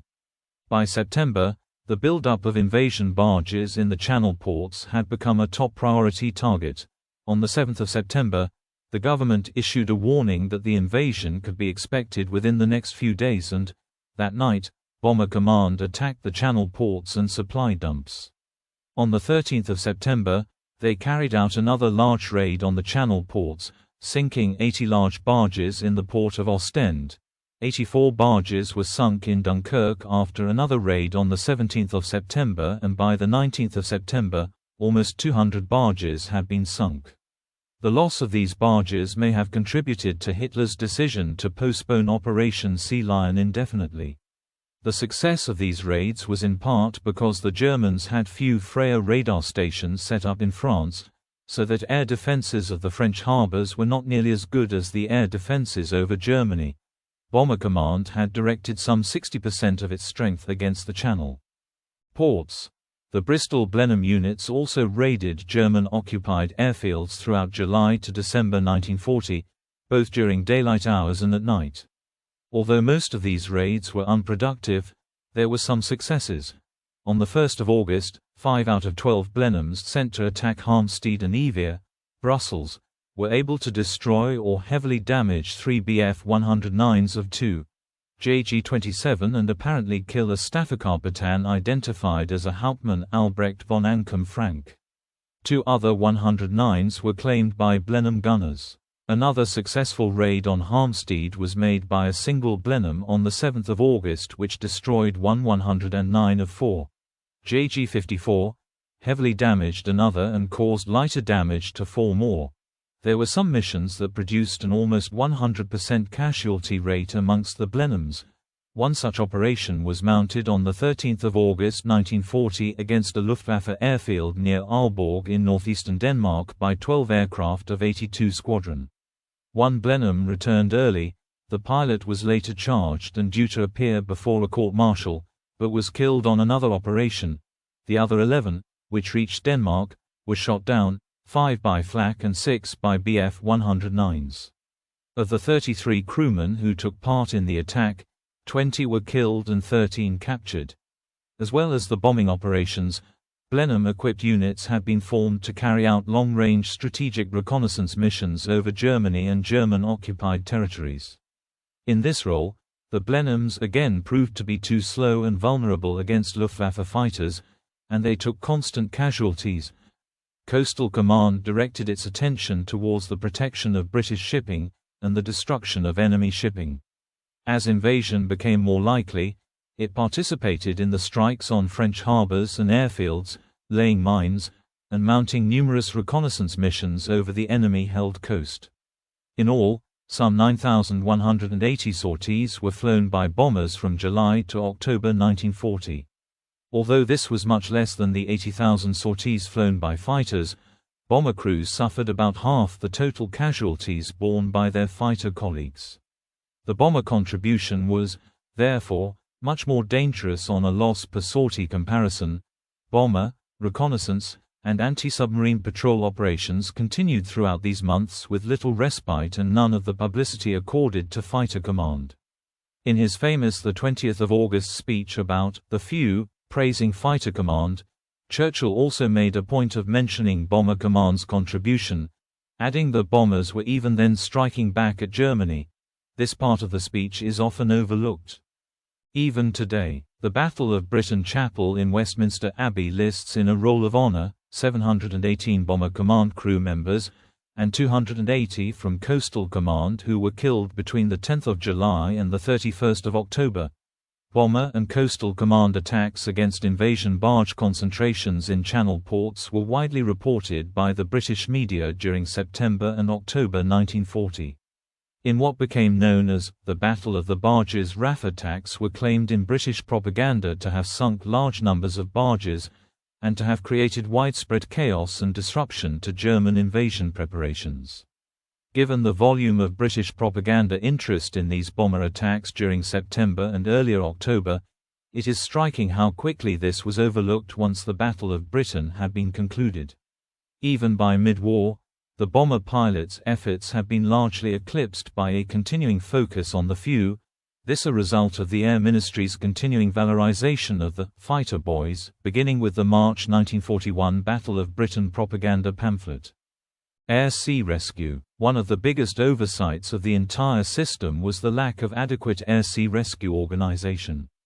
The RAF had started organizing a system in 1940 with high-speed launches, HSLs, based on flying boat bases and at some overseas locations, but it was still believed that the amount of cross-channel traffic meant that there was no need for a rescue service to cover these areas. Downed pilots and aircrew, it was hoped, would be picked up by any boats or ships which happened to be passing by. Otherwise, the local lifeboat would be alerted, assuming someone had seen the pilot going into the water. RAF aircrew were issued with a life jacket, nicknamed the Mae West, but in 1940 it still required manual inflation, which was almost impossible for someone who was injured or in shock. The waters of the English Channel and Dover Straits are cold, even in the middle of summer, and clothing issued to RAF aircrew did little to insulate them against these freezing conditions. The RAF also imitated the German practice of issuing fluorescein. A conference in 1939 had placed air-sea rescue under Coastal Command. Because pilots had been lost at sea during the Channel Battle on the 22nd of August, control of RAF rescue launches was passed to the local naval authorities and 12 Lysanders were given to Fighter Command to help look for pilots at sea. In all, some 200 pilots and aircrew were lost at sea during the battle. No proper air-sea rescue service was formed until 1941. Phases of the battle. The battle covered a shifting geographical area, and there have been differing opinions on significant dates. When the Air Ministry proposed the 8th of August as the start, Dowding responded that operations merged into one another almost insensibly, and proposed the 10th of July as the onset of increased attacks. With the caution that phases drifted into each other and dates are not firm, the Royal Air Force Museum states that 5 main phases can be identified: the 26th of June to the 16th of July, Sturmgriff, nuisance raids, scattered small-scale probing attacks both day and night, armed reconnaissance and mine-laying sorties. From the 4th of July, daylight Kanalkampf, the Channel battles, against shipping. The 17th of July to the 12th of August, daylight Kanalkampf attacks on shipping intensify through this period, increased attacks on ports and coastal airfields, night raids on RAF and aircraft manufacturing. The 13th of August to the 6th of September, Adlerangriff, Eagle attack, the main assault, attempt to destroy the RAF in southern England, including massive daylight attacks on RAF airfields, followed from the 19th of August by heavy night bombing of ports and industrial cities, including suburbs of London. The 7th of September to the 2nd of October, the Blitz commences, main focus day and night attacks on London. The 3rd to the 31st of October, large-scale night bombing raids, mostly on London. Daylight attacks now confined to small-scale fighter-bomber Sturmgriff raids luring RAF fighters into dogfights. Small-scale raids. Following Germany's rapid territorial gains in the Battle of France, the Luftwaffe had to reorganize its forces, set up bases along the coast, and rebuild after heavy losses. It began small-scale bombing raids on Britain on the night of the 5th or the 6th of June, and continued sporadic attacks throughout June and July. The first large-scale attack was at night, on the 18th or the 19th of June, when small raids scattered between Yorkshire and Kent involved in total 100 bombers. These Sturmgriff, nuisance raids, which involved only a few aeroplanes, sometimes just one, were used to train bomber crews in both day and night attacks, to test defenses and try out methods, with most flights at night. They found that, rather than carrying small numbers of large high-explosive bombs, it was more effective to use more small bombs. Similarly, incendiaries had to cover a large area to set effective fires. These training flights continued through August and into the first week of September. Against this, the raids also gave the British time to assess the German tactics, and invaluable time for the RAF fighters and anti-aircraft defenses to prepare and gain practice. The attacks were widespread. Over the night of the 30th of June, alarms were set off in 20 counties by just 20 bombers. Then next day the first daylight raids occurred during the 1st of July, on both Hull in Yorkshire and Wick, Caithness. On the 3rd of July most flights were reconnaissance sorties, but 15 civilians were killed when bombs hit Guildford in Surrey. Numerous small Sturmgriff raids, both day and night, were made daily through August, September and into the winter, with aims including bringing RAF fighters up to battle, destruction of specific military and economic targets, and setting off air raid warnings to affect civilian morale. 4 major air raids in August involved hundreds of bombers. In the same month 1,062 small raids were made, spread across the whole of Britain. Channel battles. The Kanalkampf comprised a series of running fights over convoys in the English Channel. It was launched partly because Kesselring and Speller were not sure about what else to do, and partly because it gave German aircrews some training and a chance to probe the British defences. Dowding could provide only minimal shipping protection, and these battles off the coast tended to favour the Germans, whose bomber escorts had the advantage of altitude and outnumbered the RAF fighters. From the 9th of July, reconnaissance probing by Dornier Do-17 bombers put a severe strain on RAF pilots and machines, with high RAF losses to Bf-109s. When 9-141 Squadron Defiance went into action on the 19th of July, 6 were lost to Bf-109s before a squadron of Hurricanes intervened. On 25 July a coal convoy and escorting destroyers suffered such heavy losses to attacks by Stuka dive bombers that the Admiralty decided convoys should travel at night. The RAF shot down 16 raiders but lost 7 aircraft. By 8 August 18 coal ships and 4 destroyers had been sunk, but the Navy was determined to send a convoy of 20 ships through rather than move the coal by railway. After repeated Stuka attacks that day, 6 ships were badly damaged, 4 were sunk and only 4 reached their destination. The RAF lost 19 fighters and shot down 31 German aircraft. The Navy now cancelled all further convoys through the Channel and sent the cargo by rail. Even so, these early combat encounters provided both sides with experience. Main assault. The main attack upon the RAF's defences was code-named Adlerangriff, Eagle Attack. Intelligence reports gave Göring the impression that the RAF was almost defeated, and raids would attract British fighters for the Luftwaffe to shoot down. The strategy agreed on 6 August was to destroy RAF Fighter Command across the south of England in 4 days, then bombing of military and economic targets was to systematically extend up to the Midlands until daylight attacks could proceed unhindered over the whole of Britain, culminating in a major bombing attack on London. Assault on RAF, radar and airfields. Poor weather delayed Adlertag, Eagle Day, until 13 August 1940. On 12 August, the first attempt was made to blind the Dowding system, when aircraft from the Specialist Fighter Bomber Unit Erprobungsgruppe 210 attacked 4 radar stations. 3 were briefly taken off the air but were back working within 6 hours. The raids appeared to show that British radars were difficult to knock out. The failure to mount follow-up attacks allowed the RAF to get the stations back on the air, and the Luftwaffe neglected strikes on the supporting infrastructure, such as phone lines and power stations, which could have rendered the radars useless, even if the towers themselves, which were very difficult to destroy, remained intact. Adlertag opened with a series of attacks, led again by Erpro 210, on coastal airfields used as forward landing grounds for the RAF fighters, as well as satellite airfields, including Manston and Hawkinge. As the week drew on, the airfield attacks moved further inland, and repeated raids were made on the radar chain.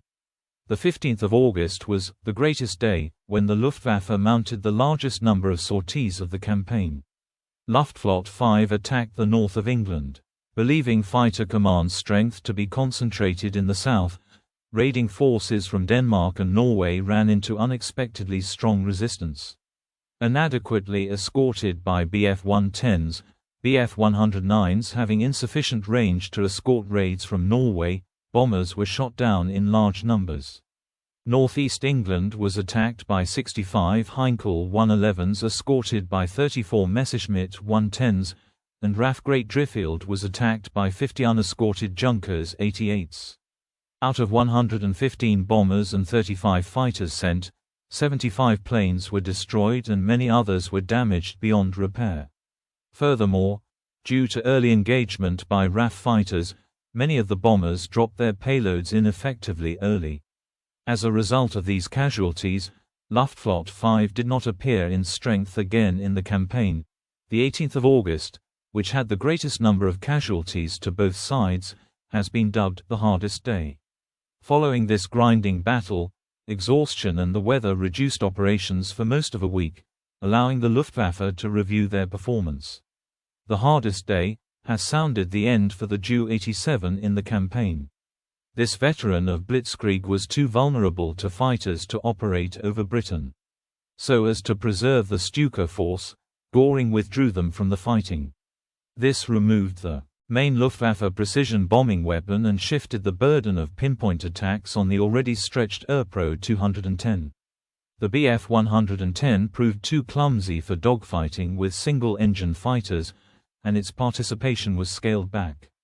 It would be used only when range required it or when sufficient single-engined escort could not be provided for the bombers. Göring made yet another important decision, to order more bomber escorts at the expense of free hunting sweeps. To achieve this, the weight of the attack now fell on Luftflotte 2, and the bulk of the Bf-109s in Luftflotte 3 were transferred to Kesselring's command, reinforcing the fighter bases in the Pas-de-Calais. Stripped of its fighters, Luftflotte 3 would concentrate on the night bombing campaign. Göring, expressing disappointment with the fighter performance thus far in the campaign, also made sweeping changes in the command structure of the fighter units, replacing many Geschwader-Commodore with younger, more aggressive pilots like Adolf Galland and Werner Mulders. Finally, Göring stopped the attacks on the radar chain.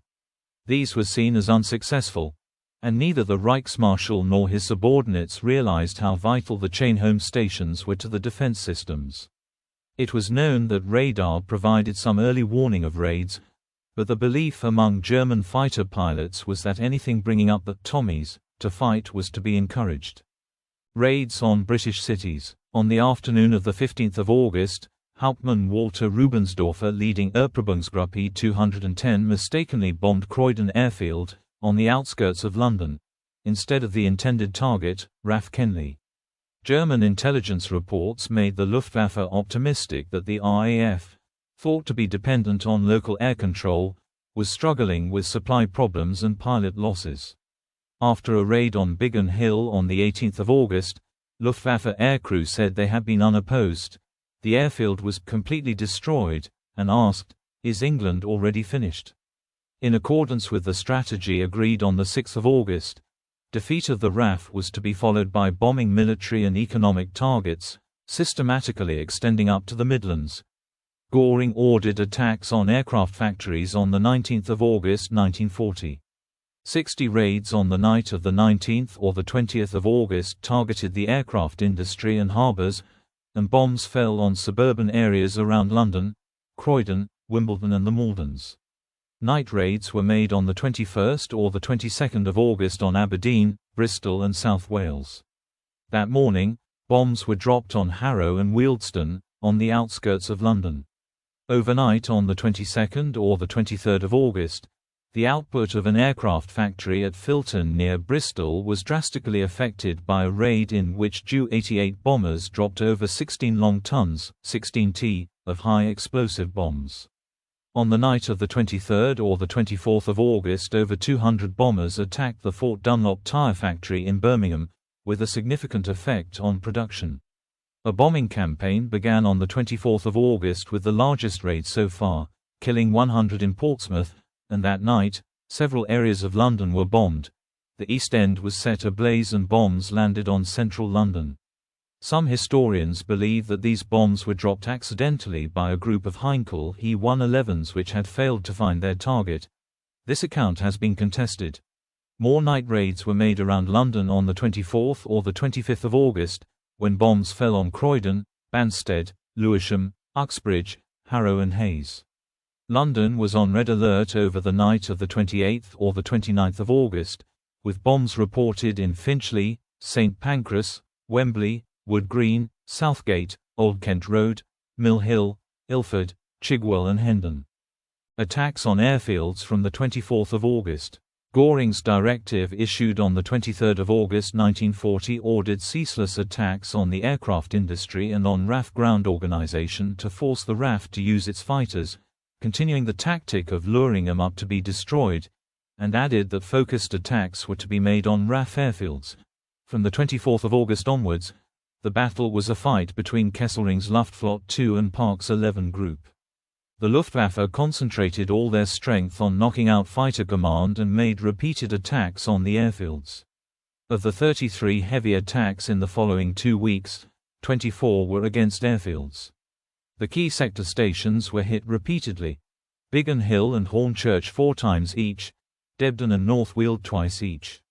Croydon, Gravesend, Rochford, Hawkinge and Manston were also attacked in strength.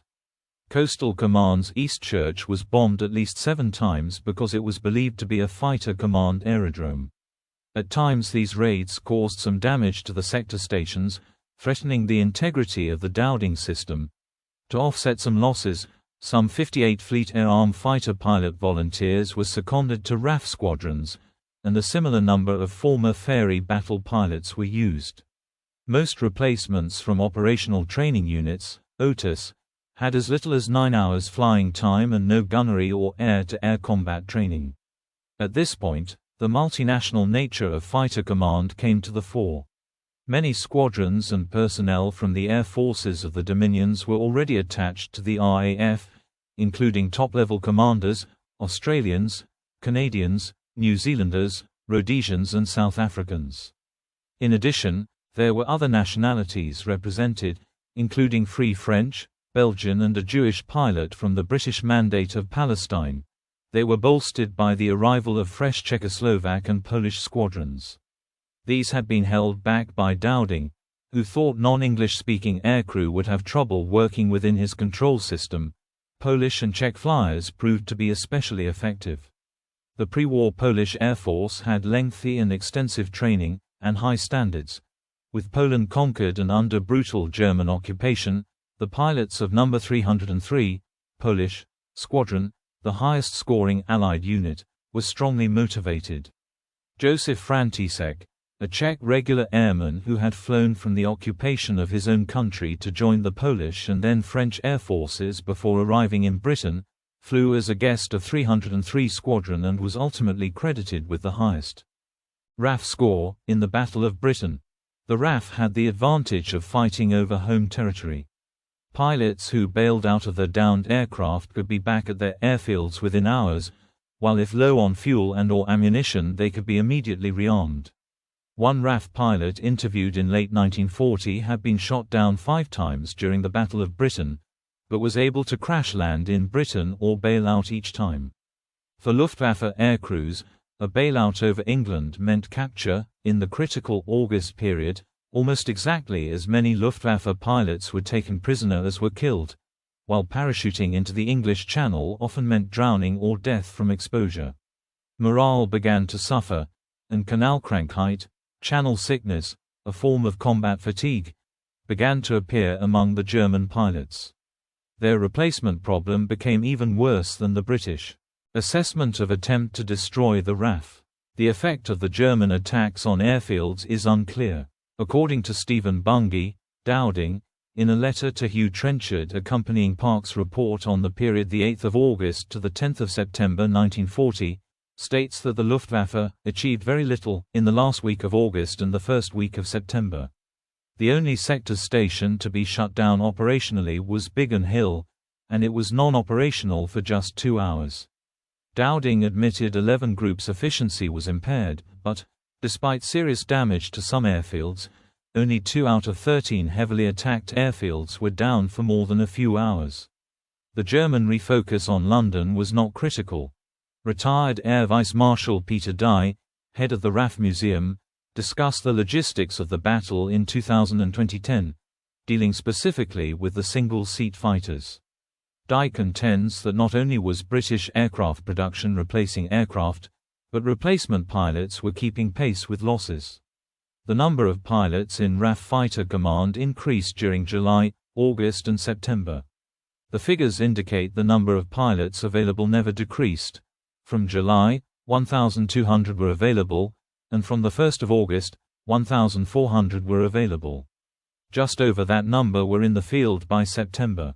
In October the figure was nearly 1,600. By the 1st of November 1,800 were available. Throughout the battle, the RAF had more fighter pilots available than the Luftwaffe. Although the RAF's reserves of single-seat fighters fell during July, the wastage was made up for by an efficient civilian repair organization, CRO, which by December had repaired and put back into service some 4,955 aircraft, and by aircraft held at Air Servicing Unit, ASU, airfields. Richard Overy agrees with Dye and Bungay.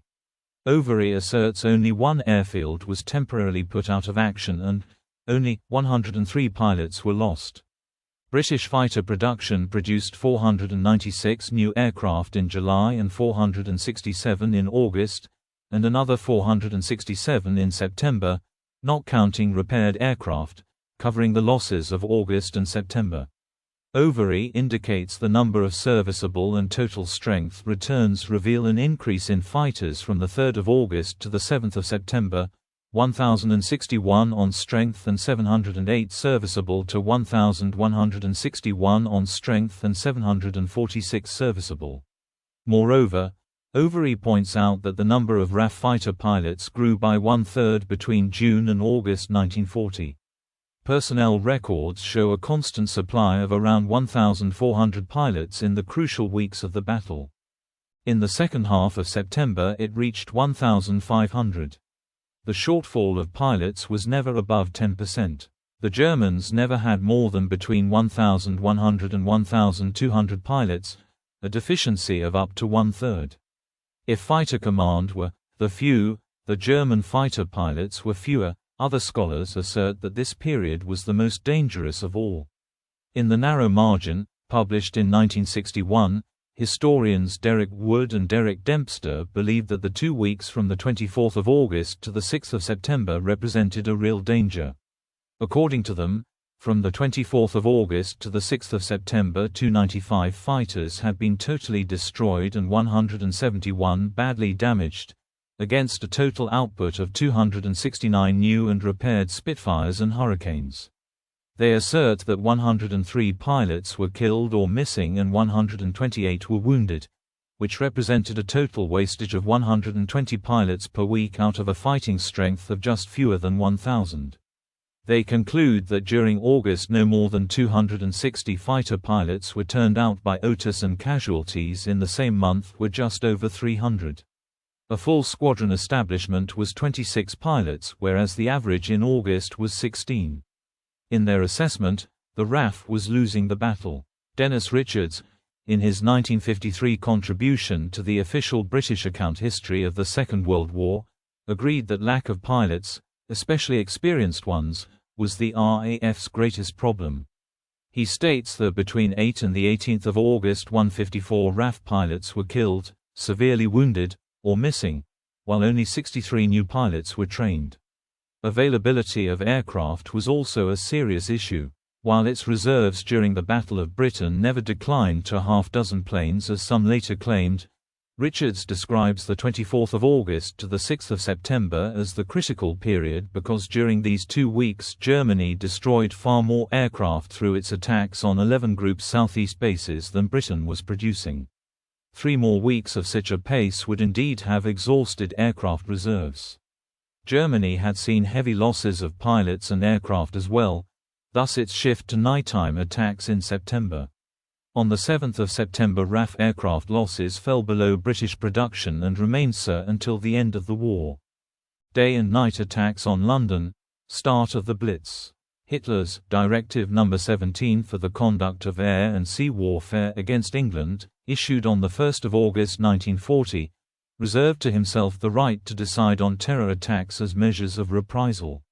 Hitler issued a directive that London was not to be bombed save on his sole instruction. In preparation, detailed target plans under the codename Operation Logue for raids on communications, power stations, armaments works and docks in the Port of London were distributed to the Fliegerkorps in July. The port areas were crowded next to residential housing and civilian casualties would be expected, but this would combine military and economic targets with indirect effects on morale. The strategy agreed on 6 August was for raids on military and economic targets in towns and cities to culminate in a major attack on London. In mid-August, raids were made on targets on the outskirts of London. Luftwaffe doctrine included the possibility of retaliatory attacks on cities, and since the 11th of May small-scale night raids by RAF Bomber Command had frequently bombed residential areas. The Germans assumed this was deliberate, and as the raids increased in frequency and scale the population grew impatient for measures of revenge. On 25 August 1940, 81 bombers of Bomber Command were sent out to raid industrial and commercial targets in Berlin. Clouds prevented accurate identification and the bombs fell across the city, causing some casualties among the civilian population as well as damage to residential areas. Continuing RAF raids on Berlin led to Hitler withdrawing his directive on 30 August, and giving the go-ahead to the planned bombing offensive. On 3 September Göring planned to bomb London daily, with General Albert Kesselring's enthusiastic support. Having received reports the average strength of RAF squadrons was down to 5 or 7 fighters out of 12 and their airfields in the area were out of action. Hitler issued a directive on 5 September to attack cities including London. In his widely publicized speech delivered on 4 September 1940, Hitler condemned the bombing of Berlin and presented the planned attacks on London as reprisals. The first daylight raid was titled Vergeltungsangriff, Revenge Attack. On 7 September, a massive series of raids involving nearly 400 bombers and more than 600 fighters targeted docks in the East End of London, day and night. The RAF anticipated attacks on airfields, and 11 Group rose to meet them, in greater numbers than the Luftwaffe expected. The first official deployment of 12 Group's Lee Mallory's Big Wing took 20 minutes to form up, missing its intended target, but encountering another formation of bombers while still climbing. They returned, apologetic about their limited success, and blamed the delay on being scrambled too late.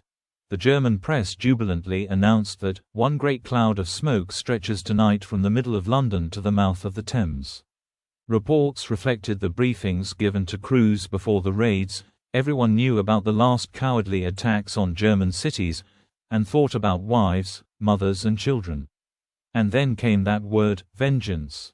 Pilots reported seeing ruined airfields as they flew towards London, appearances which gave intelligence reports the impression of devastated defences. Göring maintained that the RAF was close to defeat, making invasion feasible. Fighter command had been at its lowest ebb, short of men and machines, and the break from airfield attacks allowed him to recover. 11 Group had considerable success in breaking up daytime raids. 12 Group repeatedly disobeyed orders and failed to meet requests to protect 11 Group airfields, but their experiments with increasingly large big wings had some success. The Luftwaffe began to abandon their morning raids, with attacks on London starting late in the afternoon for 57 consecutive nights. The most damaging aspect to the Luftwaffe of targeting London was the increased distance. The Bf-109E escorts had a limited fuel capacity, resulting in only a 660 km (410-mile) maximum range solely on internal fuel, and when they arrived had only 10 minutes of flying time before turning for home, leaving the bombers undefended by fighter escorts. Its eventual stablemate, the Focke-Wulf FW-190A, was flying only in prototype form in mid-1940. The first 28 FW-190s were not delivered until November 1940. The FW-190A1 had a maximum range of 940 km (584 miles) on internal fuel, 40% greater than the Bf-109E. The Messerschmitt Bf-109E7 corrected this deficiency by adding a ventral centerline ordnance rack to take either an South Carolina 250 bomb or a standard 300-liter Luftwaffe drop tank to double the range to 1,325 km (820 miles). The ordnance rack was not retrofitted to earlier Bf-109s until October 1940. On 14 September, Hitler chaired a meeting with the OKW staff. Göring was in France directing the decisive battle, Sir Erhard Milch deputized for him. Hitler asked, "Should we call it off altogether?" General Hans Jescharnik, Luftwaffe Chief of Staff, begged for a last chance to defeat the RAF and for permission to launch attacks on civilian residential areas to cause mass panic. Hitler refused the latter, perhaps unaware of how much damage had already been done to civilian targets. He reserved for himself the power to unleash the terror weapon. Instead, political war was to be broken by destroying the material infrastructure, the weapons industry, and stocks of fuel and food. On 15 September, two massive waves of German attacks were decisively repulsed by the RAF by deploying every aircraft in 11 Group. 60 German and 26 RAF aircraft were shot down. The action was the climax of the Battle of Britain. 2 days after the German defeat, Hitler postponed preparations for the invasion of Britain. Henceforth, in the face of mounting losses in men, aircraft and the lack of adequate replacements, the Luftwaffe completed their gradual shift from daylight bomber raids and continued with nighttime bombing. The 15th of September is commemorated as Battle of Britain Day. Nighttime Blitz, fighter bomber day raids. At the 14th of September OKW conference, Hitler acknowledged that the Luftwaffe had still not gained the air superiority needed for the Operation Sea Lion invasion.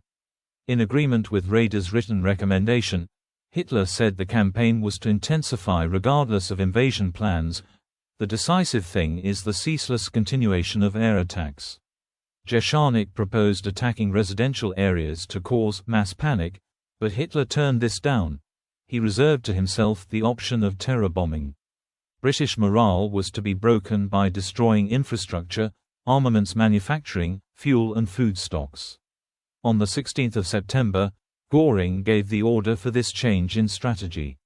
This new phase was to be the first independent strategic bombing campaign, in hopes of a political success forcing the British to give up.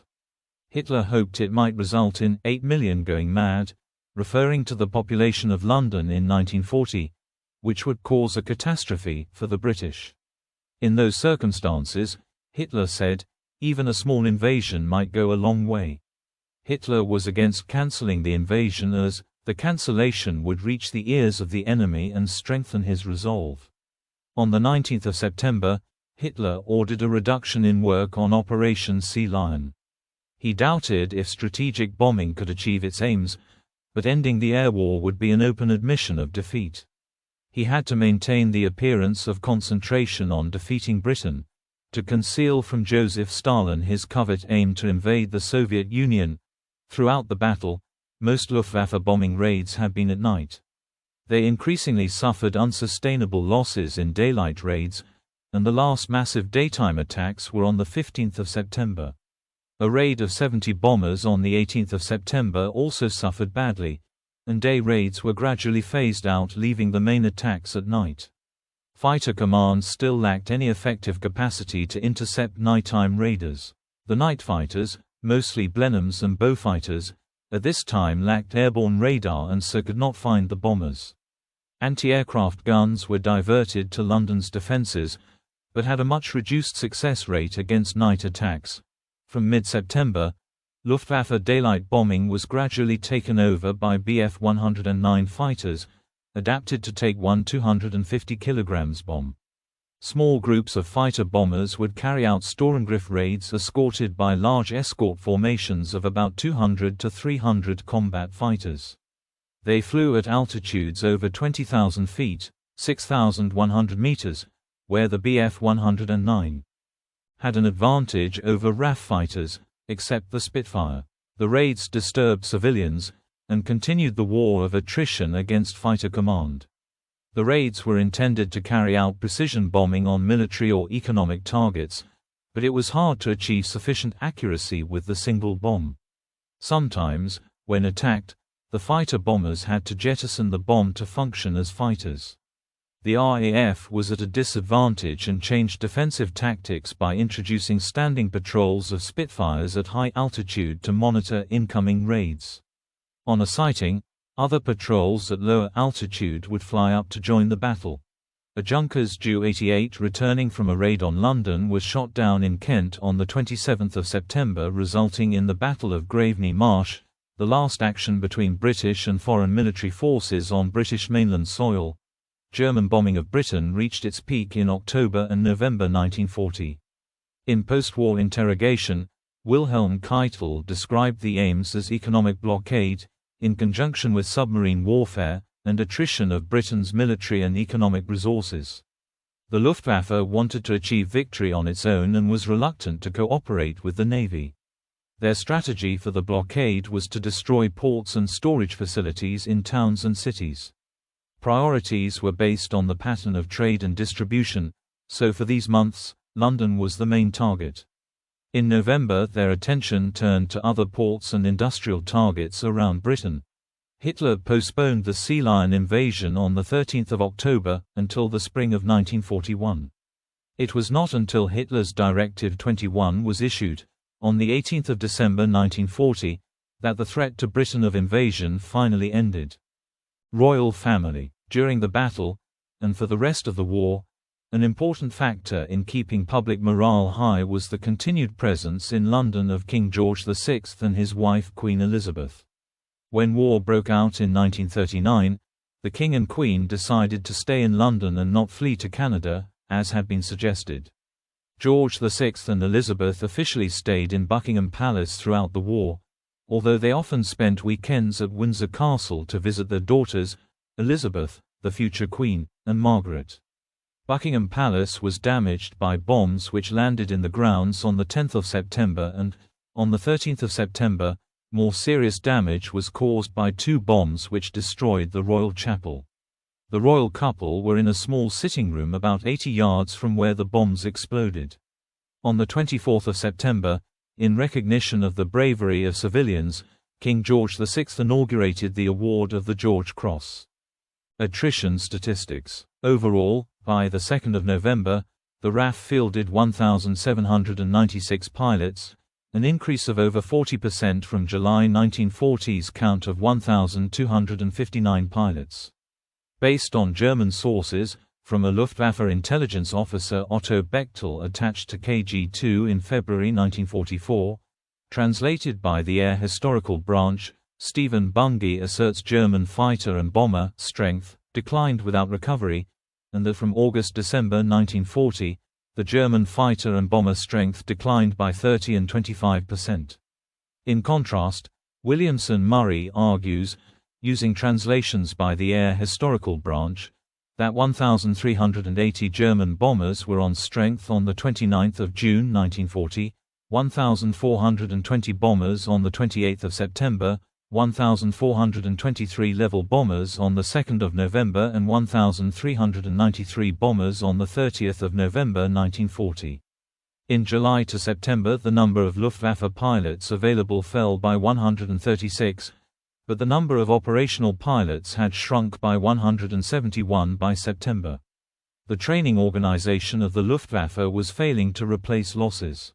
German fighter pilots, in contrast to popular perception, were not afforded training or rest rotations, unlike their British counterparts.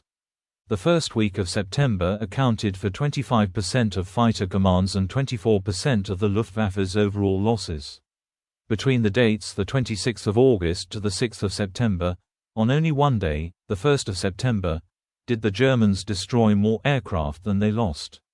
Losses were 325 German and 248 British. Luftwaffe losses for August numbered 774 aircraft to all causes, representing 18.5% of all combat aircraft at the beginning of the month.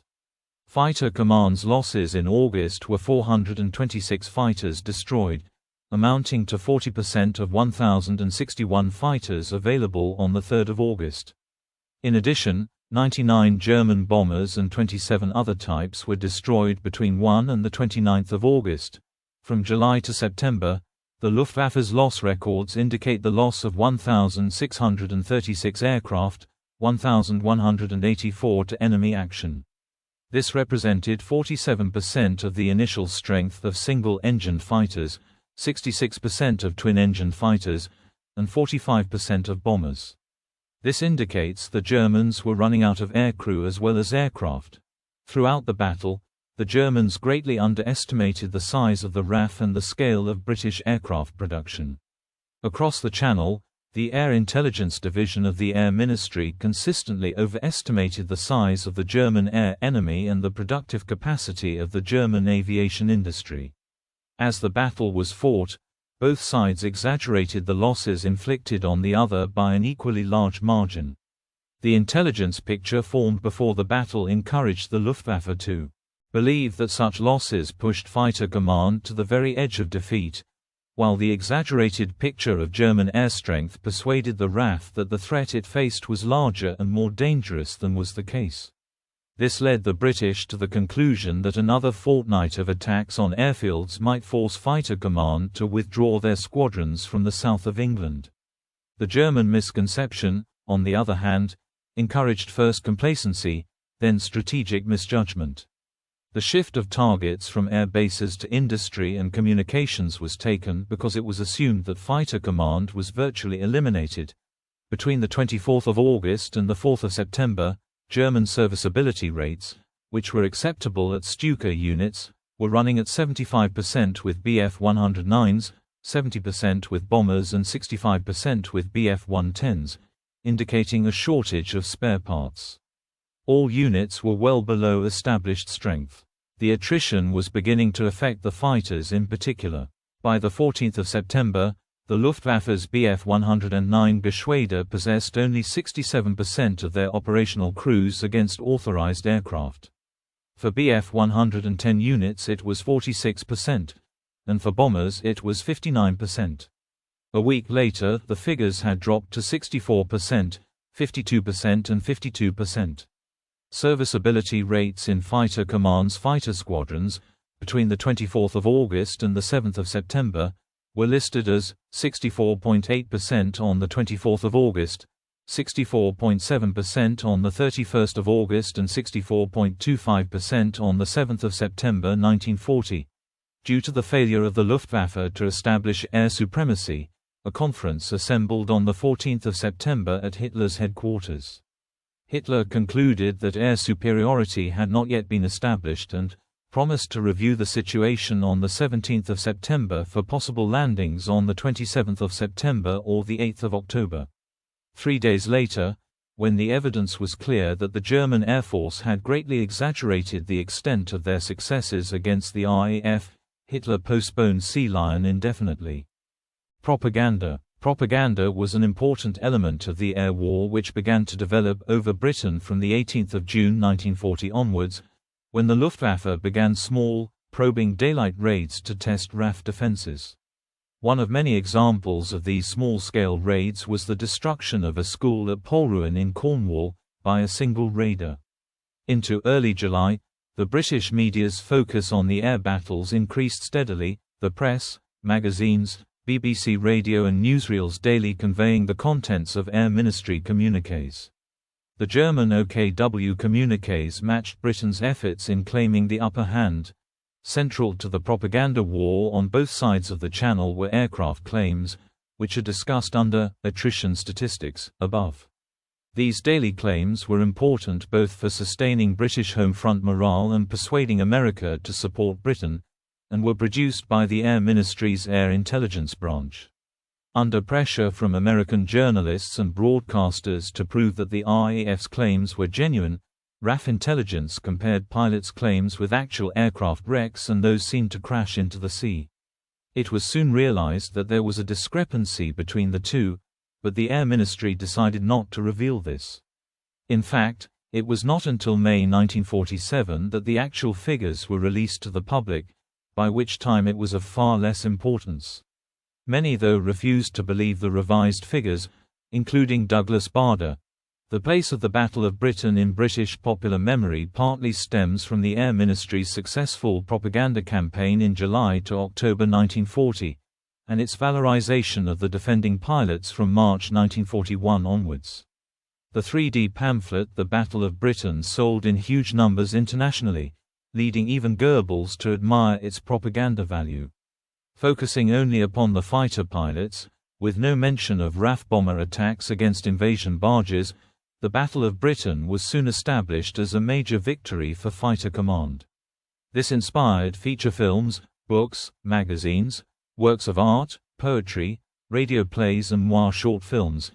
The Air Ministry also developed the Battle of Britain Sunday commemoration, supported a Battle of Britain clasp for issue to the pilots in 1945 and, from 1945, Battle of Britain Week. The Battle of Britain window in Westminster Abbey was also encouraged by the Air Ministry, Lords Trenchard and Dowding on its committee. By July 1947, when the window was unveiled, the Battle of Britain had already attained central prominence. As Fighter Command's most notable victory, the fighter pilots credited with preventing invasion in 1940. Although given widespread media coverage in September and October 1940, RAF bomber and coastal command raids against invasion barge concentrations were less well remembered. Aftermath. The Battle of Britain marked the first major defeat of Germany's military forces, with air superiority seen as the key to victory. Pre-war theories had led to exaggerated fears of strategic bombing, and UK public opinion was buoyed by coming through the ordeal.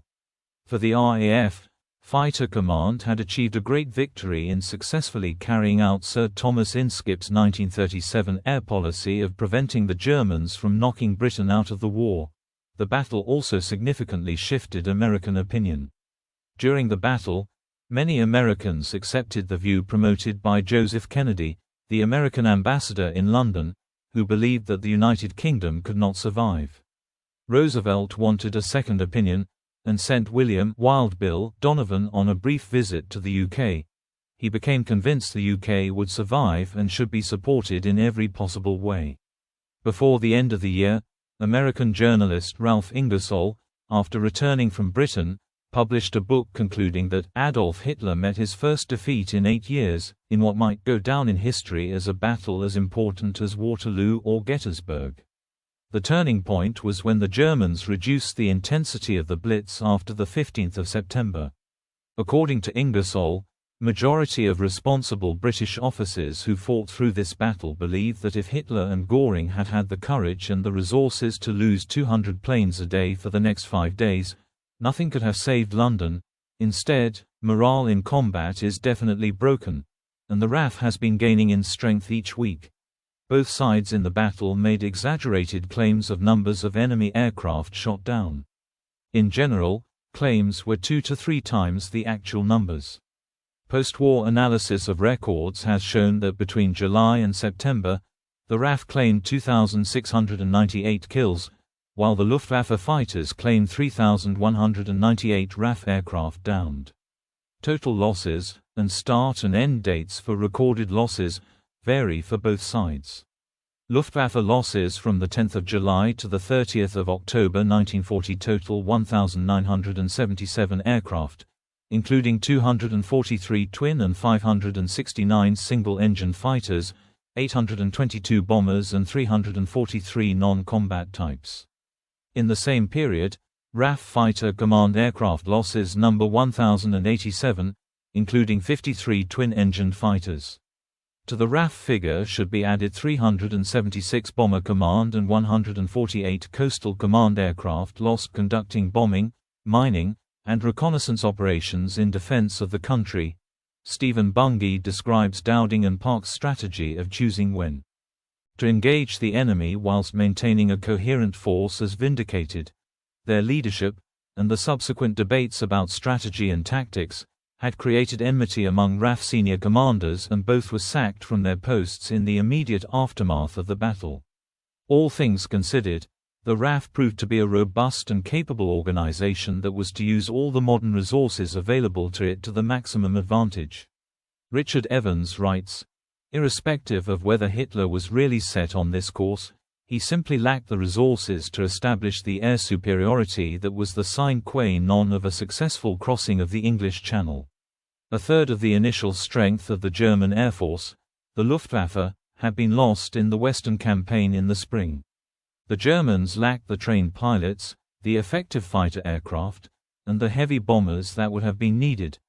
The Germans launched some spectacular attacks against important British industries, but they could not destroy the British industrial potential, and made little systematic effort to do so. Hindsight does not disguise the fact the threat to fighter command was very real, and for the participants it seemed as if there was a narrow margin between victory and defeat. Nevertheless, even if the German attacks on the 11 group airfields which guarded southeast England and the approaches to London had continued, the RAF could have withdrawn to the Midlands out of German fighter range and continued the battle from there. The victory was as much psychological as physical. Writes Alfred Price, the truth of the matter, borne out by the events of the 18th of August is more prosaic. Neither by attacking the airfields nor by attacking London was the Luftwaffe likely to destroy fighter command. Given the size of the British fighter force and the general high quality of its equipment, training and morale, the Luftwaffe could have achieved no more than a Pyrrhic victory. During the action on the 18th of August, it had cost the Luftwaffe 5 trained aircrew killed, wounded or taken prisoner, for each British fighter pilot killed or wounded. The ratio was similar on other days in the battle. And this ratio of 5 to 1 was very close to that between the number of German aircrew involved in the battle and those in fighter command. In other words, the two sides were suffering almost the same losses in trained aircrew, in proportion to their overall strengths. In the Battle of Britain, for the first time during the Second World War, The German war machine had set itself a major task which it patently failed to achieve, and so demonstrated that it was not invincible. In stiffening the resolve of those determined to resist Hitler, the battle was an important turning point in the conflict. Some historians are more cautious in assessing the significance of Germany's failure to knock Britain out of the war.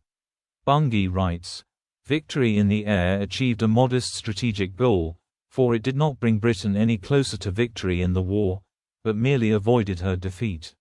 Overy states, "The Battle of Britain did not seriously weaken Germany and her allies, nor did it much reduce the scale of the threat facing Britain and the Commonwealth in 1940–41 until German and Japanese aggression brought the Soviet Union and the United States into the conflict. The British victory in the Battle of Britain was achieved at a heavy cost."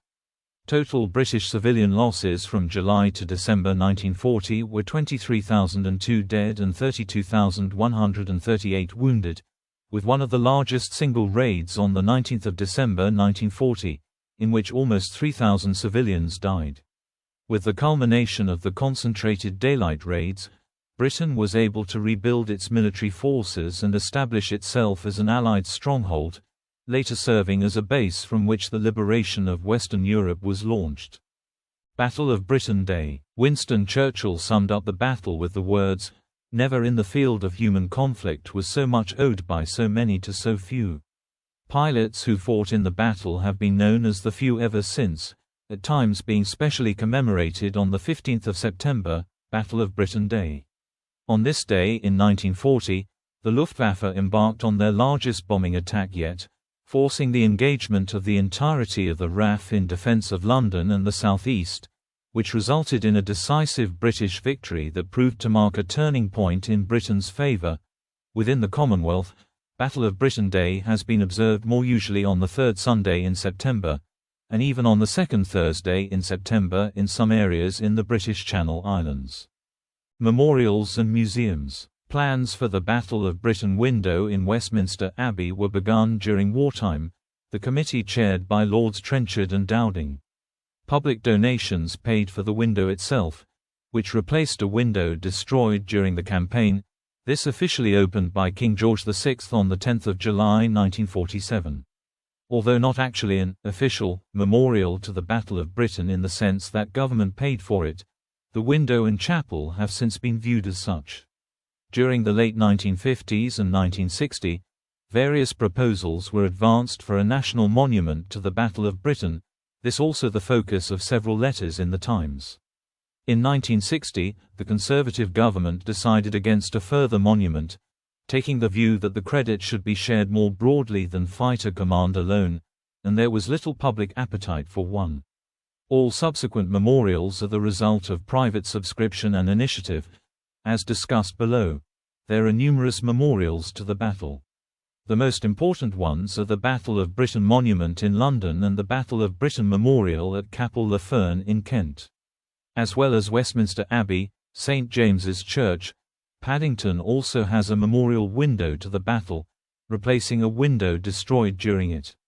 There is also a memorial at the former Croydon Airport, one of the RAF bases during the battle, and a memorial to the pilots at Armadale Castle on the Isle of Skye in Scotland, which is topped by a raven sculpture. The Polish pilots who served in the battle are among the names on the Polish War Memorial in West London. There are also two museums to the battle, one at Hawkinge in Kent and one at Stanmore in London, at the former RAF Bentley Priory. In 2015 the RAF created an online Battle of Britain 75th Anniversary commemorative mosaic, composed of pictures of the few, the pilots and aircrew who fought in the battle, and the many, the often unsung others whose contribution during the Battle of Britain was also vital to the RAF's victory in the skies above Britain, submitted by participants and their families. Memorials to the Battle of Britain. Victoria Embankment, London. Capel-le-Fern, Kent. Armadale Castle, Westminster Abbey. St James's Church, Paddington. Croydon Airport. Monument of Polish Pilots, Northolt. In popular culture, film and television depictions, the battle was the subject of the 1969 film Battle of Britain. The cast included Laurence Olivier as Hugh Dowding and Trevor Howard as Keith Park. It also starred Michael Caine, Christopher Plummer and Robert Shaw as squadron leaders. Former participants of the battle served as technical advisors, including Adolph Galland and Robert Stanford Tuck. In the 2001 film Pearl Harbor, American participation in the Battle of Britain was exaggerated, as none of the Eagle squadrons of American volunteers saw action in Europe before 1941. As of 2003, a Hollywood film named The Few was in preparation for release in 2008, based on the story of real-life U.S. pilot Billy Fisk, who ignored his country's neutrality rules and volunteered for the RAF. Bill Bond, who conceived the Battle of Britain Monument in London, described a Variety magazine outline of the film's historical content as "totally wrong. The whole bloody lot." First Light, BBC Drama 2010. In 2010, actor Julian Glover played a 101-year-old Polish veteran RAF pilot in the short film Battle for Britain. In 2018, a biographical war film Hurricane depicted the experiences of a group of Polish pilots of No. 303 Squadron RAF in the Battle of Britain. Documentaries. The 1941 Allied propaganda film Churchill's Island was the winner of the first Academy Award for documentary short subject. In 2019, it was also included in an episode of the docuseries Greatest Events of World War II in Color.